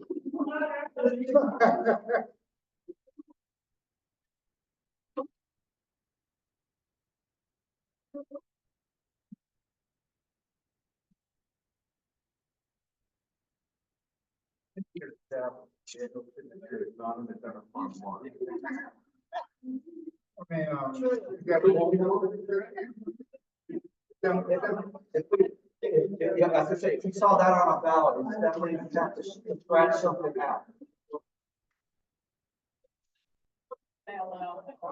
Hey,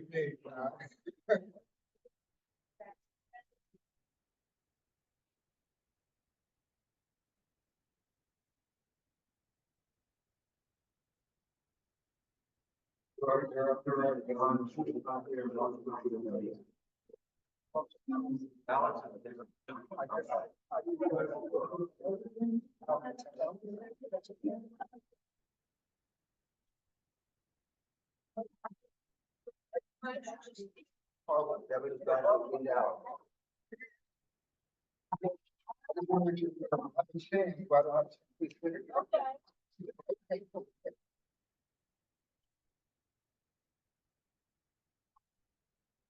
Oh, you did?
That's one I think actually.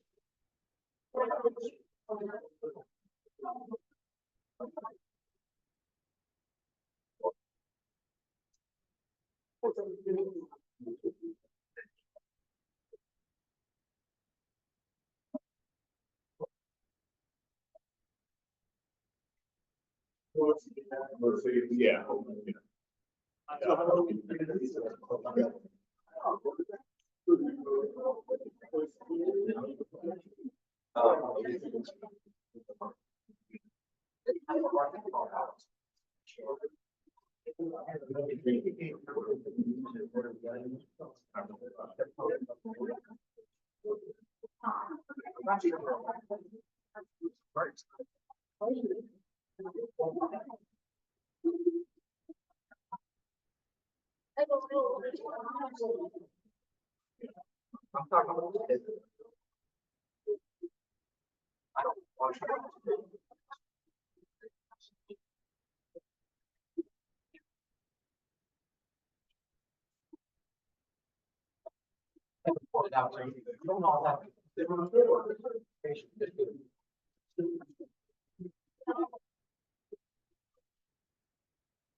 Maybe it's good. I'll have a TV. Take care.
That again? Yes. That's good.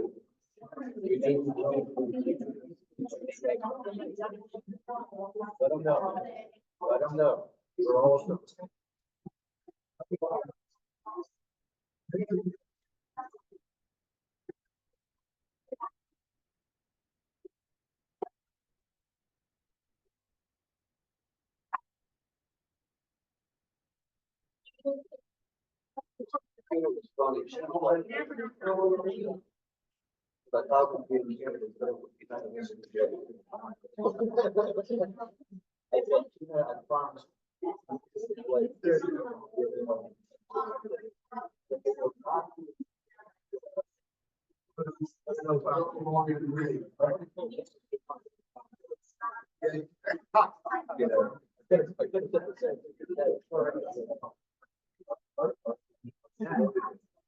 Thank you.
Okay, never mind that idea.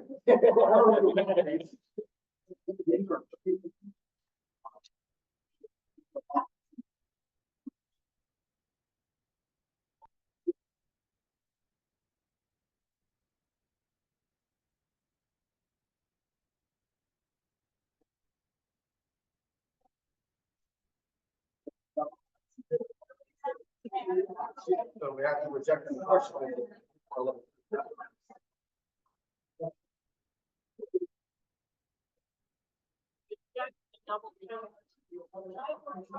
Kevin, check them.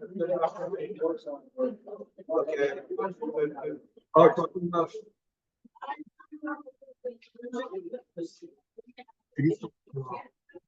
Turn over there. Okay, it's been moved that we reject the no signature mail and balance. Is there a second? Daniel seconds it. Any discussion? Okay, Daniel, Amy, Diane, and I vote aye. And that is a quorum. We're gonna keep going with the easy things. This party here are pending votes. They've never gotten confirmation of a driver's license, social security number to be able to go ahead and vote. Okay, so there's nothing to see on the envelope itself. It's basically a category of people that our staff knows that, I'm sorry, are not properly on the list. Is there a motion? Is there a second? Daniel seconds. Is there any discussion? Okay, Daniel, Ami, Diane, and I vote aye.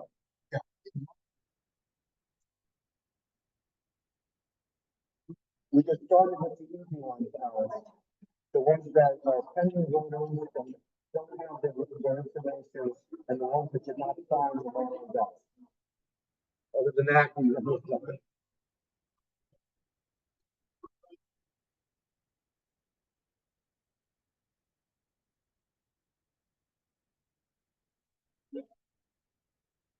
Oh, it's from my kingdom.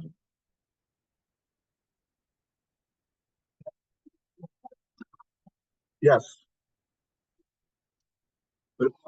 But only only one direction. Alex, you're gonna want to sit back down because we're gonna pass these down the table. Rubber band. Basically, why don't we just do them one and just look at it and keep going? You're looking at the person who can see the plate. And if you're not sure, you have your next time. The idea, the idea for these is whether the postmarks are after May 14th. And if it is ambiguous, then obviously you can pull out your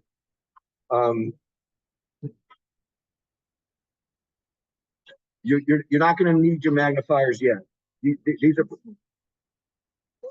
all you're doing is checking whether it's after May 14th. If it's after May 14th, pass it down. Alex, when you're done with it, just stack them up. Okay?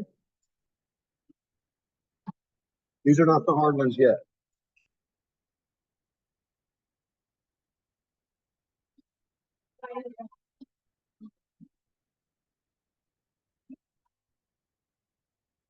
Although obviously each one is a sad story. Yeah, no, but the law is clear.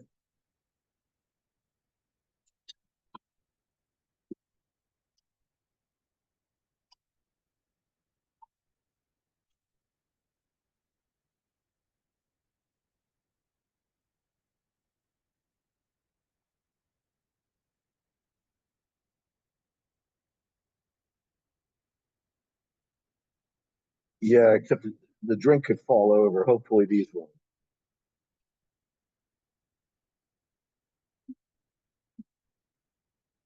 I've never been a bartender. Are you able to do you have that skill?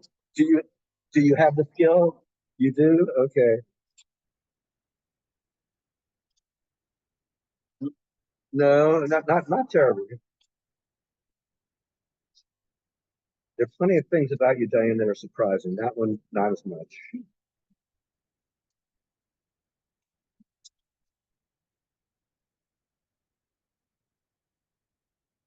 Yeah, well, the good news is that these are easy. We haven't gotten to the.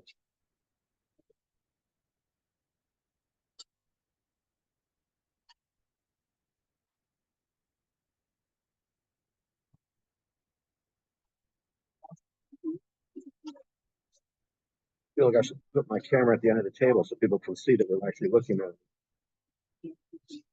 For anyone who's watching, we are in fact looking at the postmarks. Each one very clearly says May 15th so far.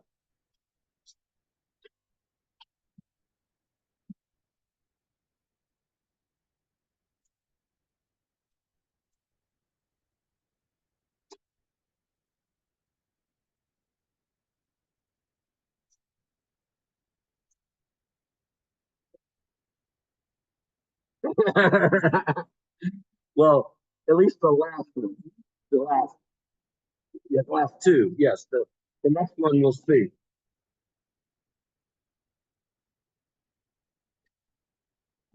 Three times. Yes, the question. Right, right. The petition is right. That's exactly right. The petition is for two.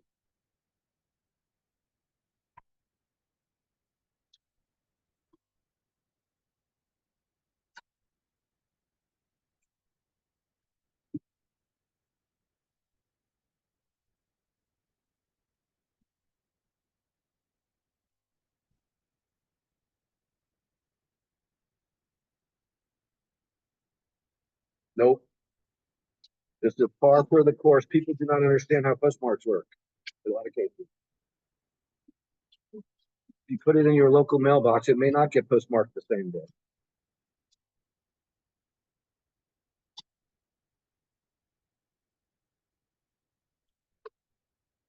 That would be a good way of putting it to people, except that a lot of people don't file their taxes that way anymore.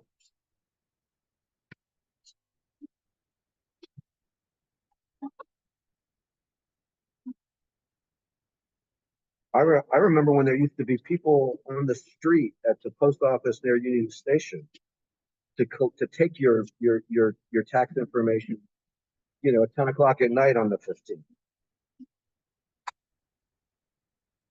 And that location isn't even a post office.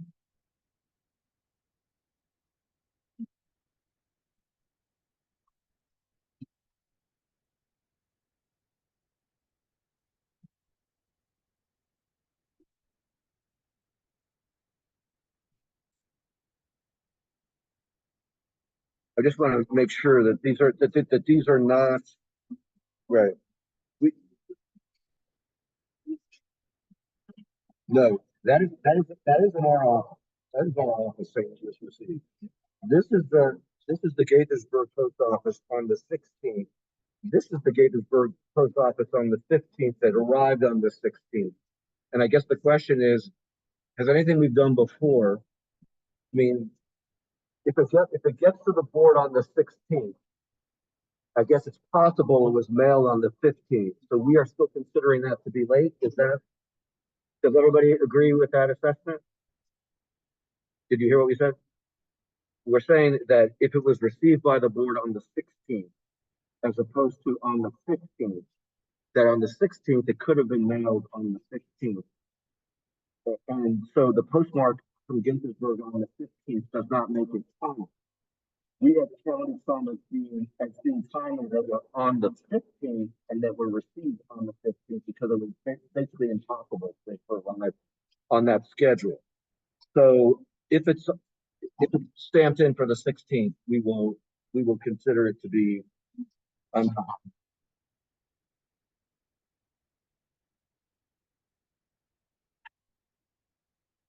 Right.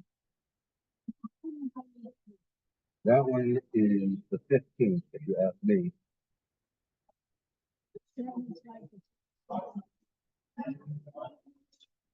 Well, but also received on the 16th.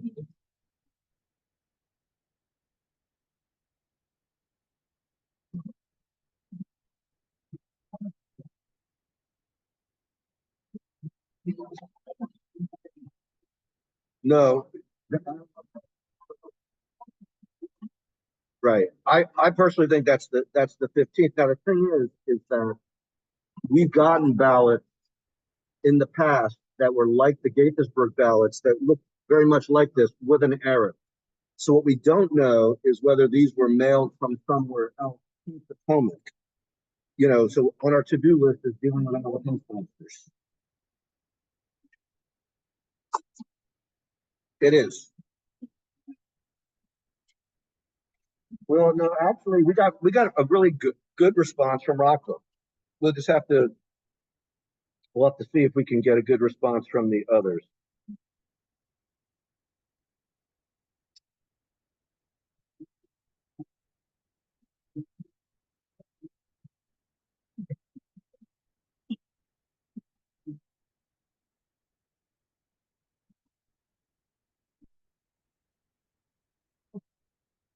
Right?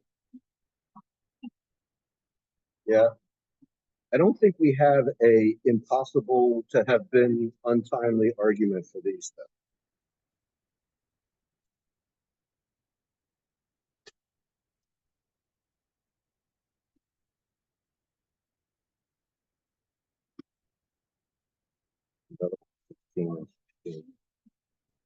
Yeah, there's a few of them. I don't know. Yep.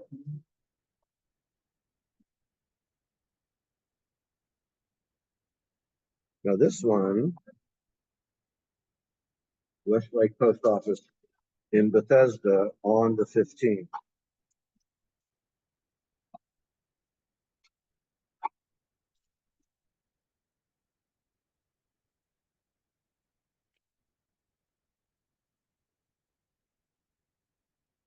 Kevin, are we doing those whole bins over there?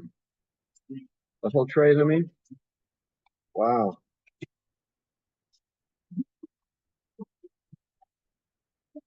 Nope. I don't believe so. I'd love to establish that if we could. Yeah.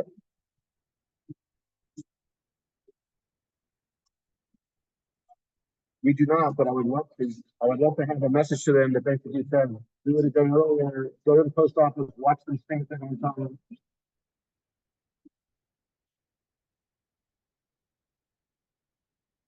We do, it's in the sample ballot. I have insisted upon it for years.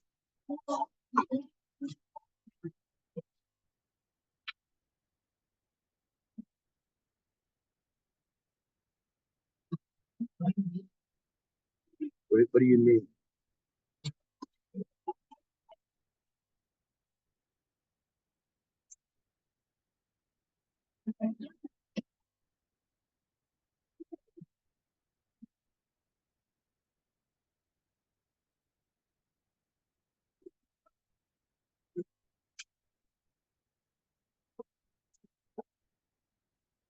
We have a lot of data on two subjects.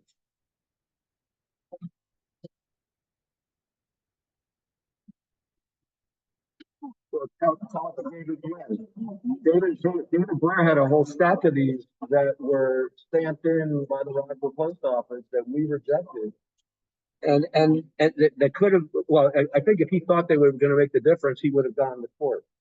And he didn't, because I think he realized that while they were technically enough, if he won them all, the chance, right, he's unlikely to win them. They could have gone the other way.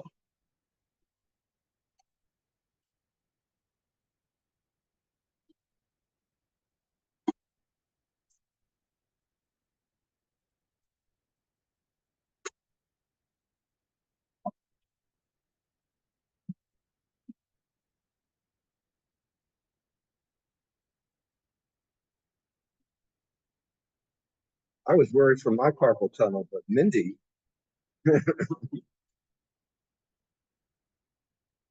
different color envelope, same result.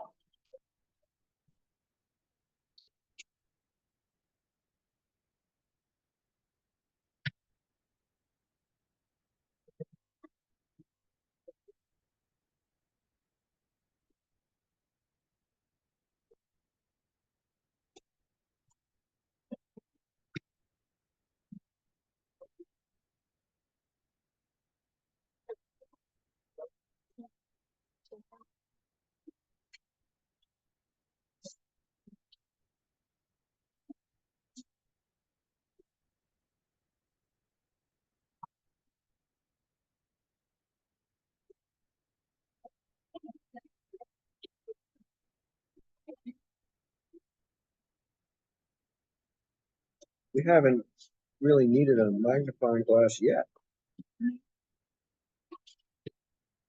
So that's at least a plus.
Yeah, I was going to say, and we'll have about the same number of viewers that we have right now, 5. Yes, but I think most of them work for us. Yeah.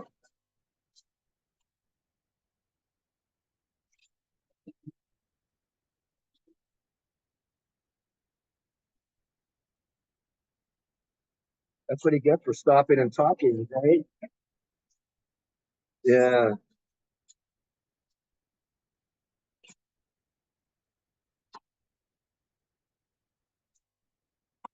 Could be worse. It could be the grapes,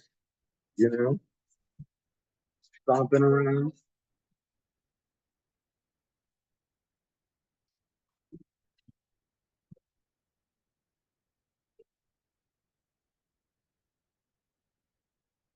Come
on, Diane, you know, we're gonna be getting ballots for 6 months.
Chop chop, you know.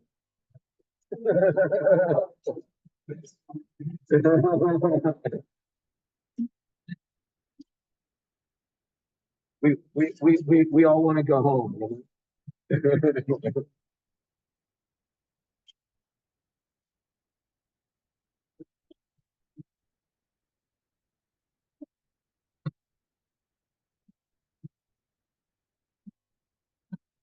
That requires our attention.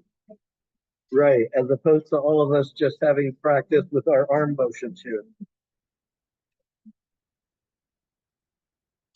It is. I think what we should do is we need to hide some money with one of these ballots, you know, and see who finds it, right?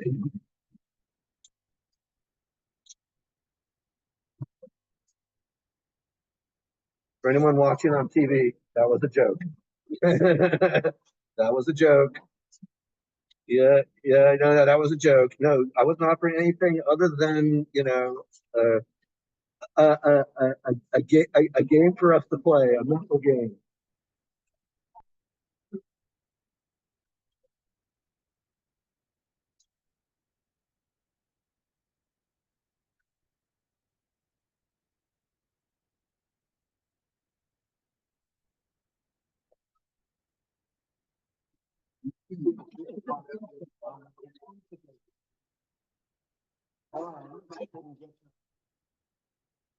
From Gaithersburg, but it was mailed somewhere else the day before that.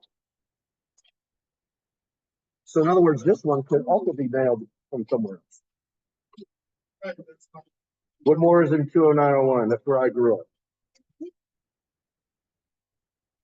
Four Corners, if you know where that is. Okay, that's Woodmore. Yep, University in Colesville. It's actually the Woodmore post office is kind of right across from Blair High School. It's also one of the smallest ones and one of the worst places to park. But it is on the way to the Beltway from my mom's house. So I have mailed things there many times.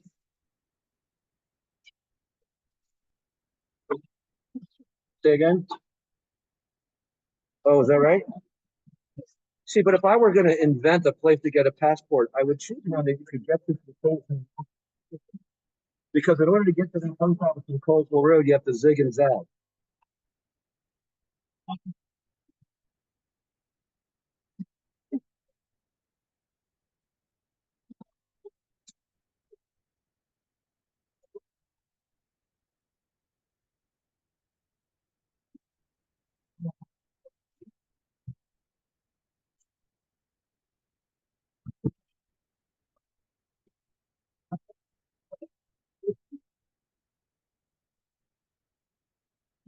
There you go.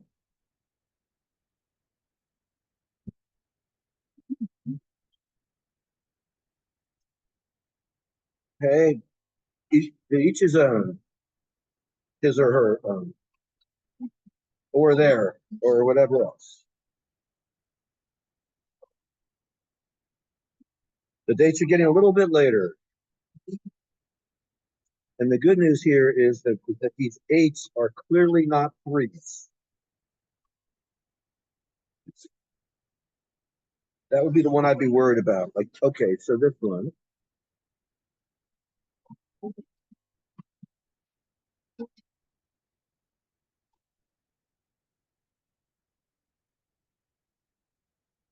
I would say it's an 8.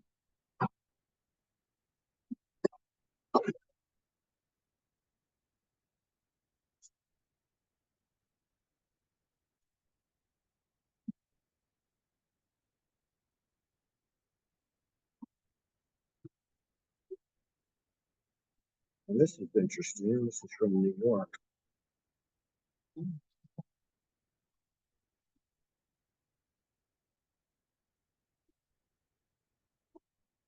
Okay. Los Angeles, New York.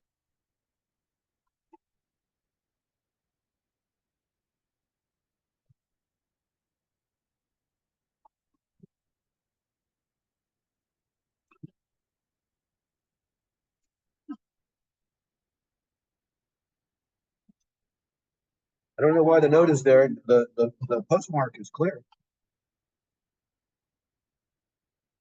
Probably where they stop.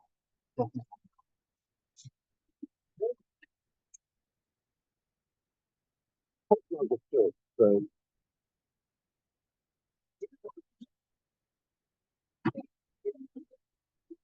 I, for one, appreciate the fact that these are in roughly chronological orders. Right.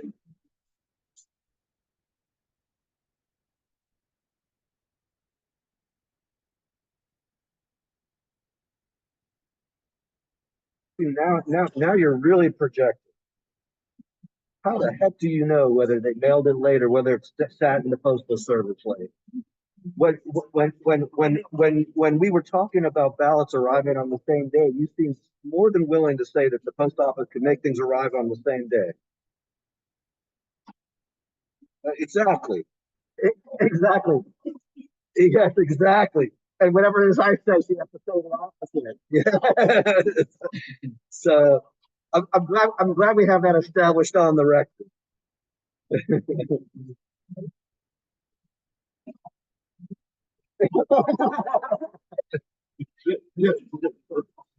Yeah, yeah, exactly.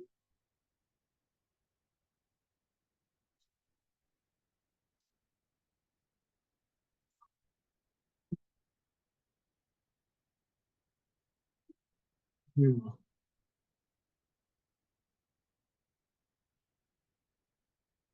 Well, it's also possible that people are not certain as to when the election is.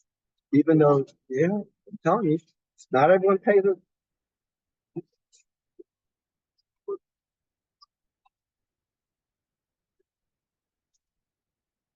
Mhm.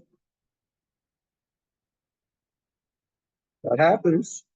Were you on the board when we had a whole box of voter registrations that happened that way? We had a teacher who was supposed to turn them in for her students in Silver Spring and didn't. And her students went to the polls thinking that they were registered to vote, and they were not. It was before same-day registration. So, me too. Well, and couple, it's like, really, you think so little of this that that you didn't, you know. Well, the person who's responsible was not responsible.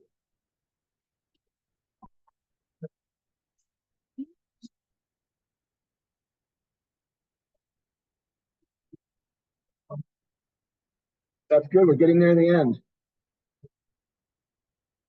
Guarantee we will have some at our June meeting. We will definitely have some at our June meeting. We will.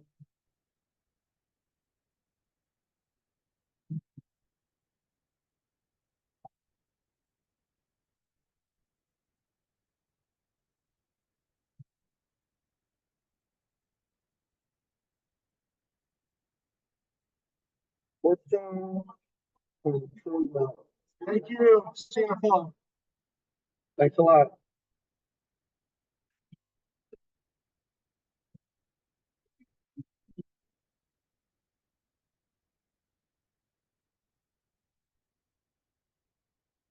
Yeah. Yeah. Whatever it is. Um, well, I need to know about this. What is it? Is this from the green bag? Is that what it means? How can it be Dropbox untimely?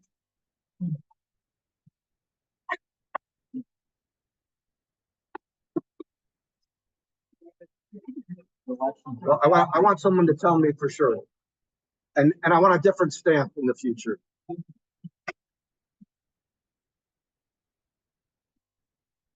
Well, again, we need, this is not a green. If you just say green bag, then you better. If that's what it is. But Dropbox untimely it's an impossibility. Yes, they close all the Dropboxes at 8 o'clock. There are people there, and if people hand them stuff, they put it in the green bag.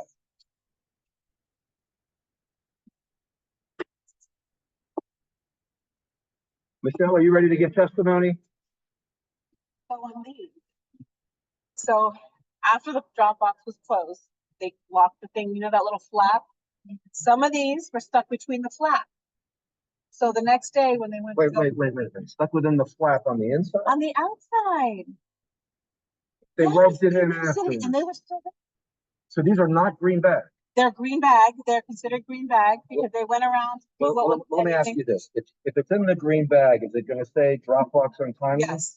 Because the green bag is not, it's literally an impossibility to be at the Dropbox on time. Other than the example that you just gave that I never thought of. Okay, so when the Dropbox, wedged there were some, I know they weren't like that. So when the Dropbox attendants, there was a Dropbox person at every Dropbox. Right. So at 8 o'clock, they closed it. Right, I understand. So then the teams go out to collect everything that's in there. Right. And when they did, they always have their green bag because if somebody comes up later on, so don't wait. Dropbox had been closed. So those were collected in green bags, or when they got there, it was already stuck inside. I'd like to make a suggestion for the fall. And my suggestion for the fall is a new label, because it wasn't actually in the Dropbox for most of these. It was in the green bag. That's why it says. I understand. That's why it says untimely. And it's green. I understand. But what I'm saying is, if I'm the lawyer for the person who wants to count the ballots. We just got those stamps because you guys requested them. Well, no one asked me. No one asked me what they should say. I would have told you that I don't want to say that the Dropbox was untimely because it didn't make it to the Dropbox in most cases. It was in the green bag. Right. No, some of them. How many of these Dropbox untimelies were wedged like that? Small. A small. How many are in the green bag? A large. Mm-hmm.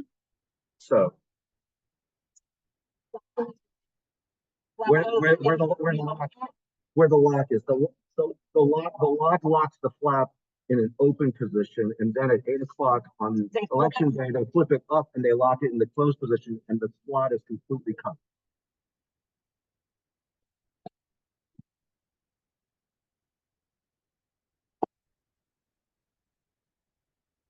No, Oh, no, after it's, no, it was locked. it's untimely, but I don't want to have hundreds of envelopes that say that it was in the Dropbox when it was. It didn't make it to the Dropbox. It was, so it says Dropbox.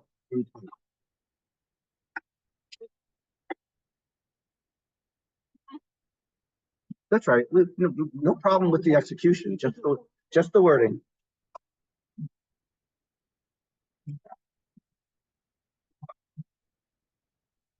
Green bag envelope. That, or something that,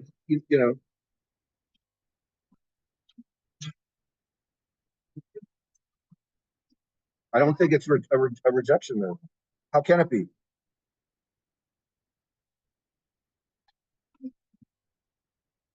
Thank you. You just earned our pay for today.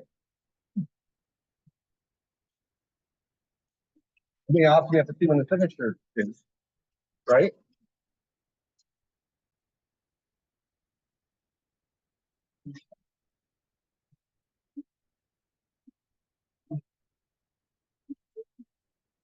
They are in fact too late.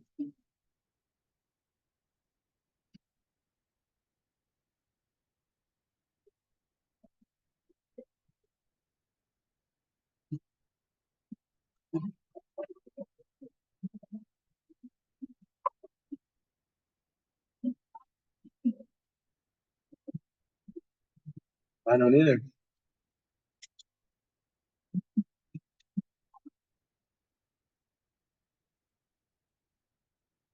Now, this may have a mark on it. What's this? No, I don't see a date in there either. Do you?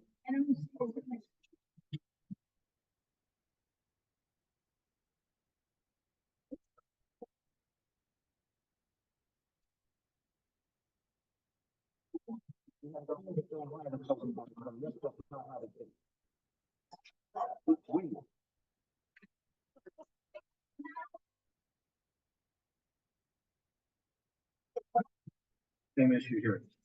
No postmark. Or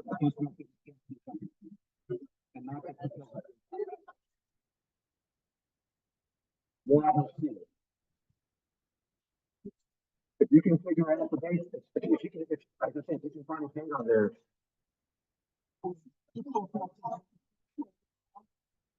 I'm sure.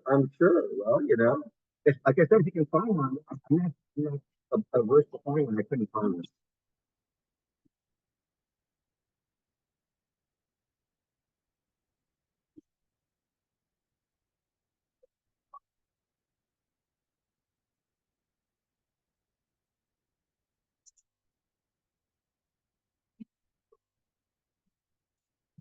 Diane, we're piling up over here. Diane, we're piling up over here. I'm sure.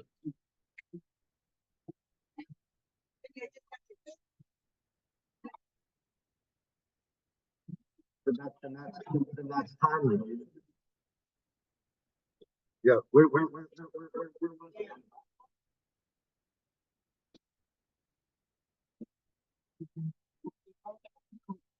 oh yeah.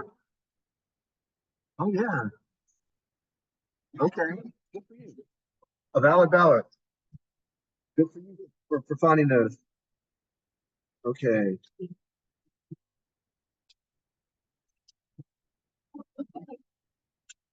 I'm shocked that you're skeptical. No, it wasn't. That person has extra stamps.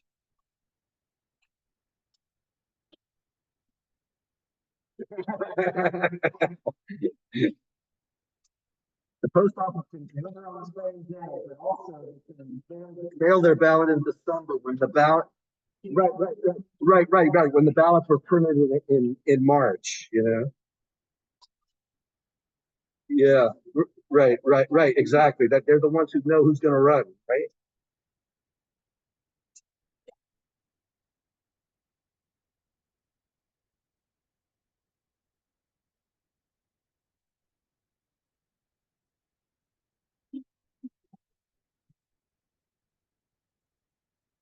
Oh, it is? Okay. No, it, well, the only other thing is to pull it off, but I'm not sure pull it off. Oh, I see. Okay. Yep, it sure is.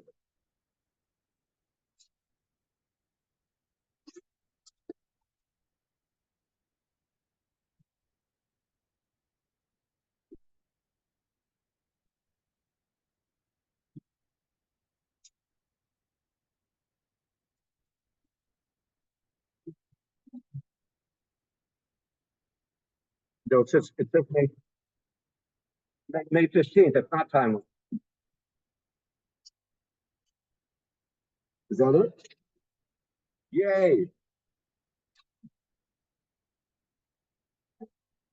Thank you, Mr. Line Leader of the Assembly Line.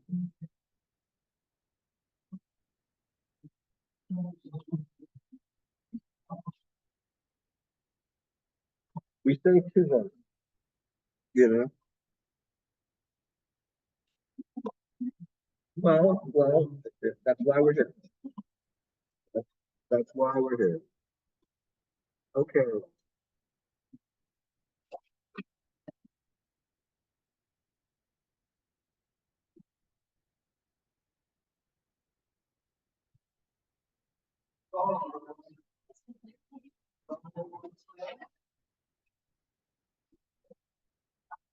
Oh,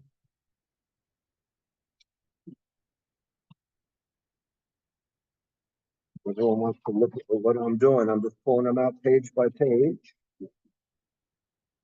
And there's no oath. Does everyone want to examine these 4 pages? They're all valid pages. There's no oath. No, it has both. It has no oath. No oath.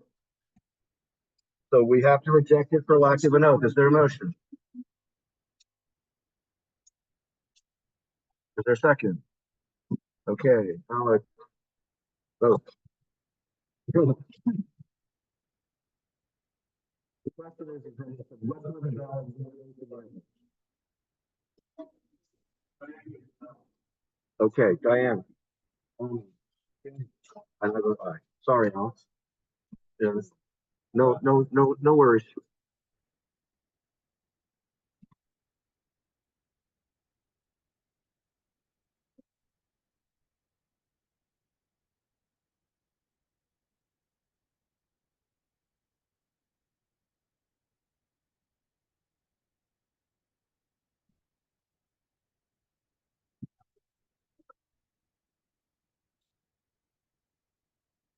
No. Okay. Well, yes, it does say it. It does say it pretty clearly. Okay. You want to see it? Okay. Is there a motion?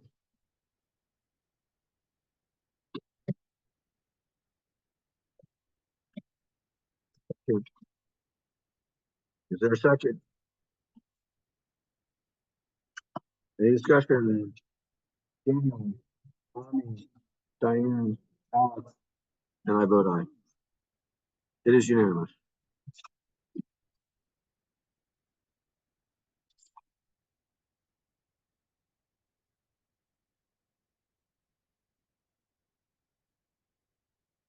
I was waiting for a vote. Something to at least think about.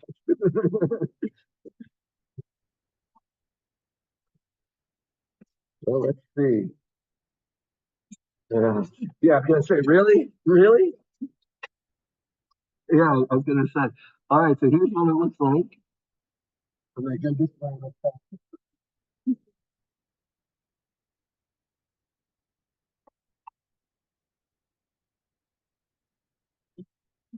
Now we're gonna listen.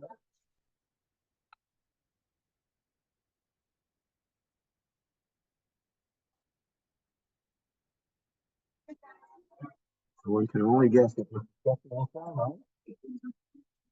Board of Education, it's the only issue on this ballot that I'm aware of.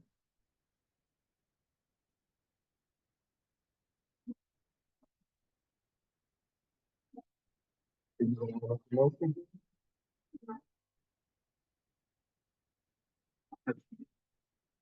Have you all seen it? Everyone's seen it? Okay, James.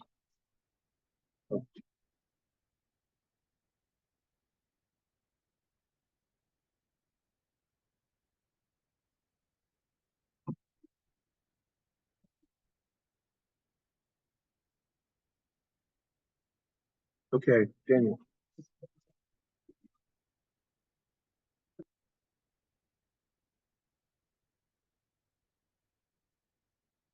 Okay, is there a second? Any discussion? Daniel, Ani, Diane. I vote aye.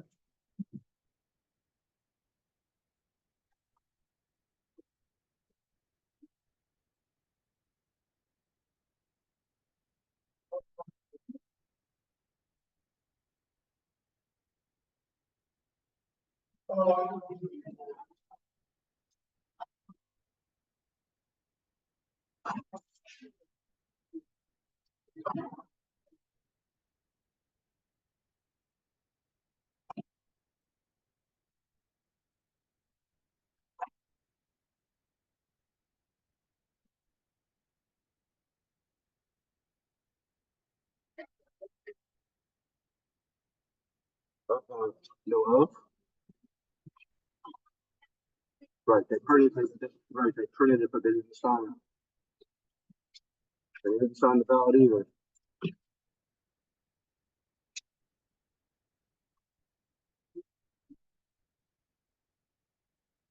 Yeah, okay, so, one-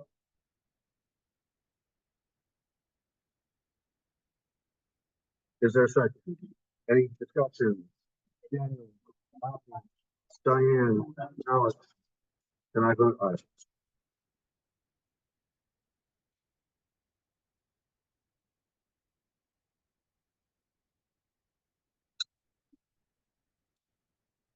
I did, I've had two. I had, Thursday was a virtual one. I had one in person in Cabin General Park 10 days earlier. So, and my daughter was home for that one, so that was nice.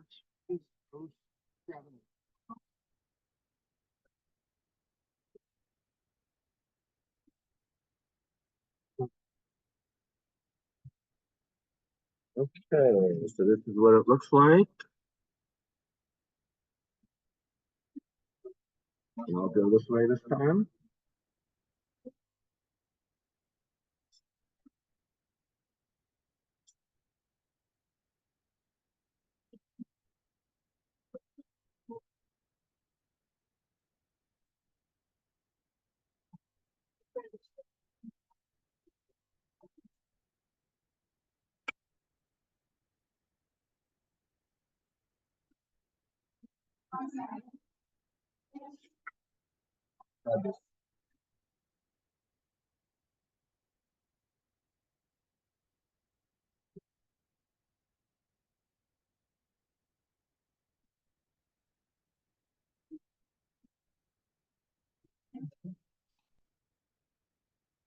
Okay, is there a motion? Daniel. Second, second for it. No, it's a vote for four.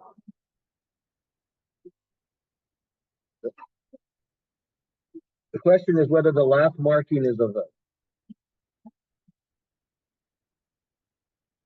I agree.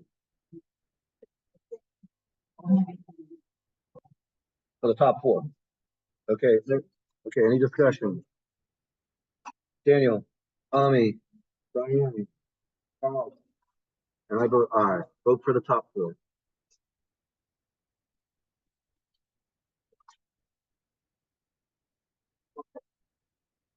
Although you do have to wonder how much attention that voter was paying.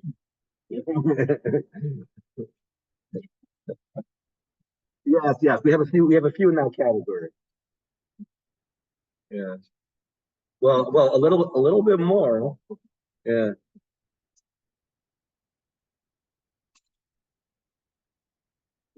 right. Well, the people do their circles in different ways.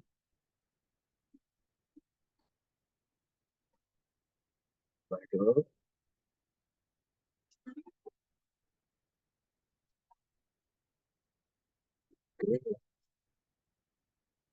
Okay. So blank page, ballot page, ballot page, ballot page, ballot page, nothing.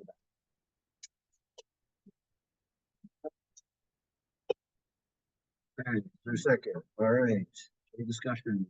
Daniel, Bonnie, Diane, Alex, and I vote aye. It is unanimous.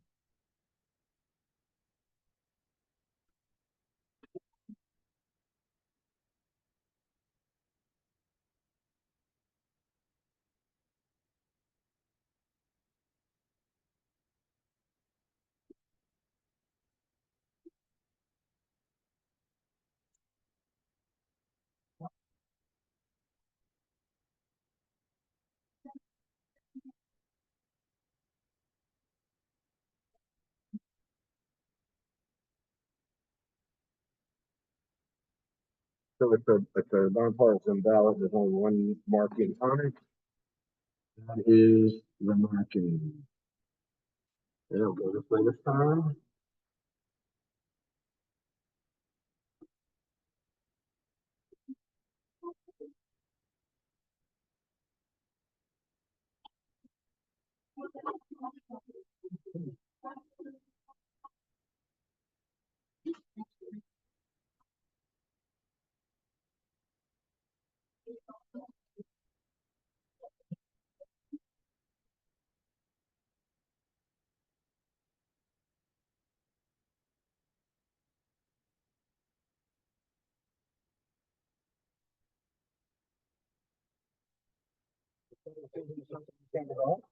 On the picture?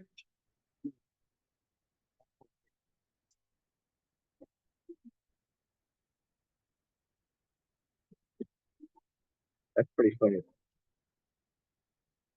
All right, does anyone have a motion?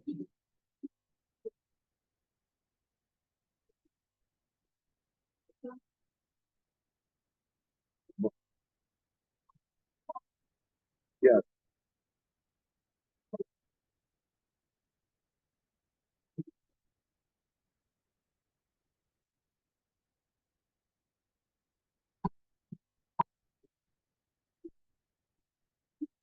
Ooh, okay. He's in an undervote. In other words, you're saying it's a blank ballot. Yeah, I will not be supporting that motion, but okay.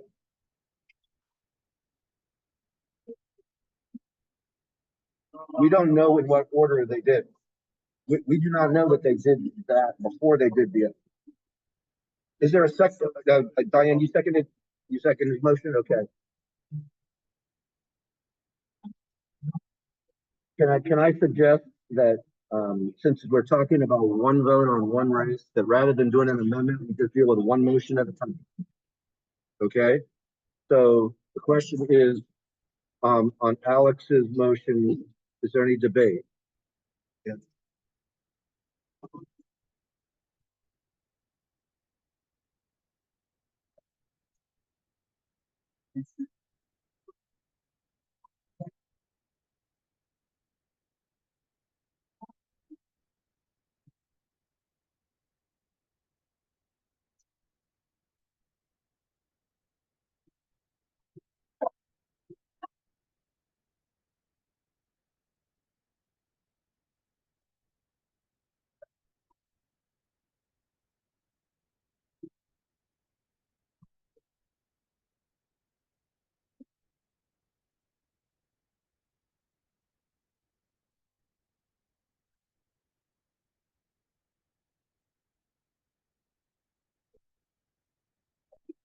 I agree with that. I personally believe that I personally believe that it's quite a statement for a nonpartisan voter to send a three blind votes to the Board of Education in the only races they can vote in.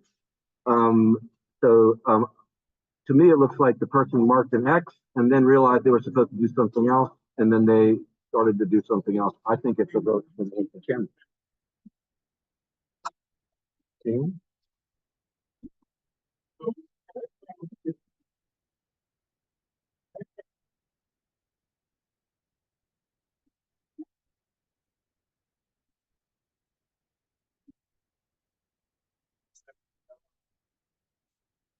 And then they blackened the old.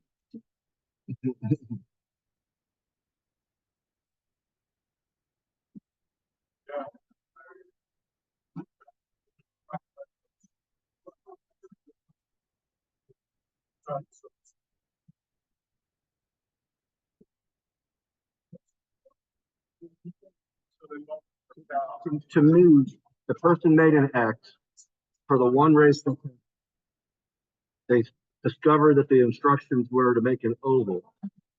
They made a practice oval, and then they literally drew over to make it an oval in the only race they voted in on a nonpartisan vote. So to me, I agree with Ami that if the person did not want to vote for Board of Education, they could have not sent the ballot.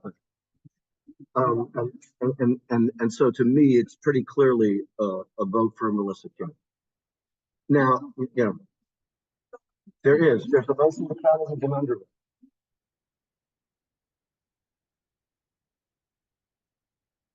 There's nothing neat on that ballot.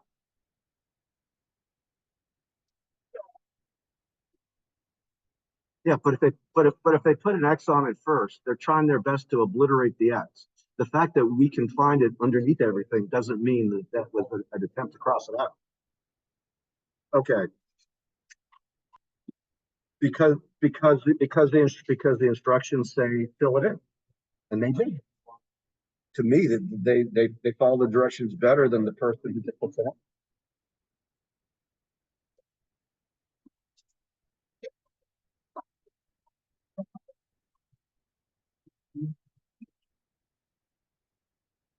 Alex has withdrawn his motion. Is there another motion? Daniel.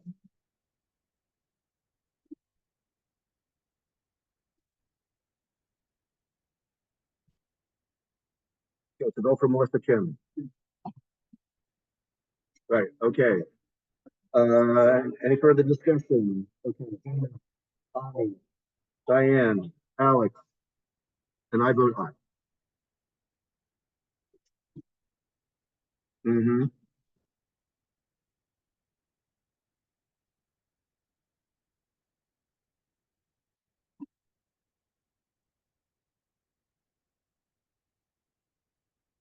Wow.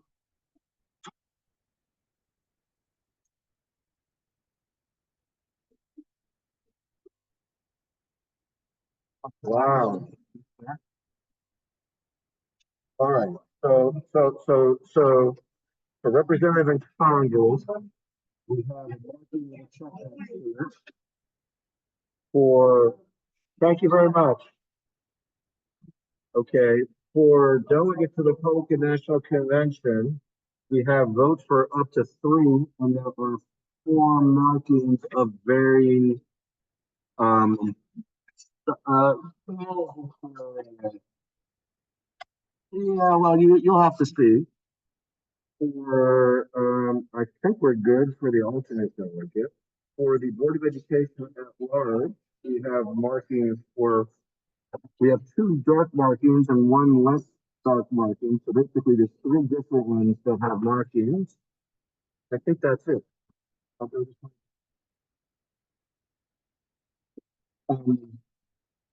Um, I think that we can take them. I'm not sure that they're overly ambiguous. I think some are clearly overvote. I think that the one with a check mark next to it is just a vote with a check mark next to it. I don't see how that can be interpreted as anything other than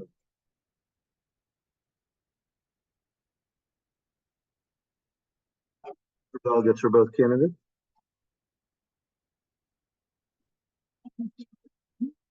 Right, they know the people. On the Democratic side, the way it actually works is that if there's a split delegation, the Biden delegates with the most votes are the ones who go. So if you vote for all of them, it's almost like you didn't vote at all. Yes, have you seen it yet? Okay. I don't think you have. I don't think you have.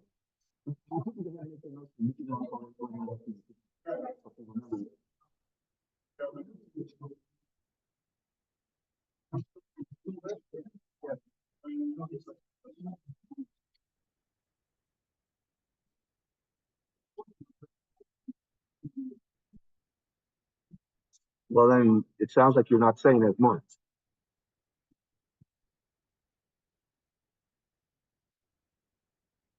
I'm going to ask that we phrase this differently. Well, the one Harris one is here.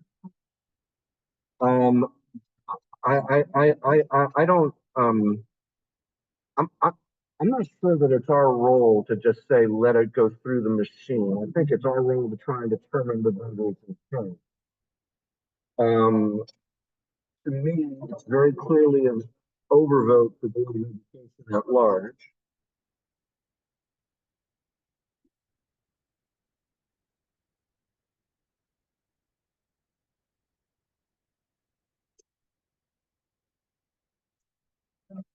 Well, I guess my question is, do you think that the vote for delegate to the Republican National Convention is an attempt to vote for 4 people in a 3-person race? Because to me,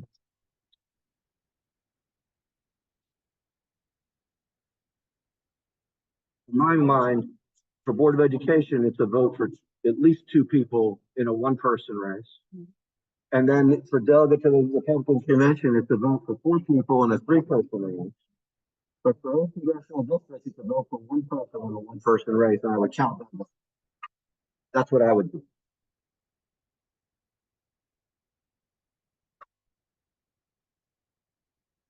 Just consider your first one withdrawn and start again.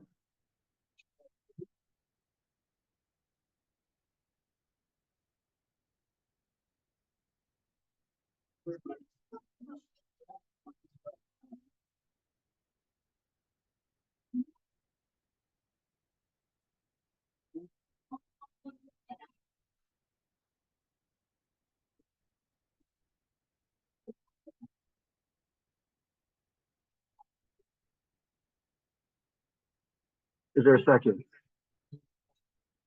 Okay, Alex, Diane, Amy, Tim, and I vote aye. Thank you all. It was a messy ballot. Took a while to figure it out.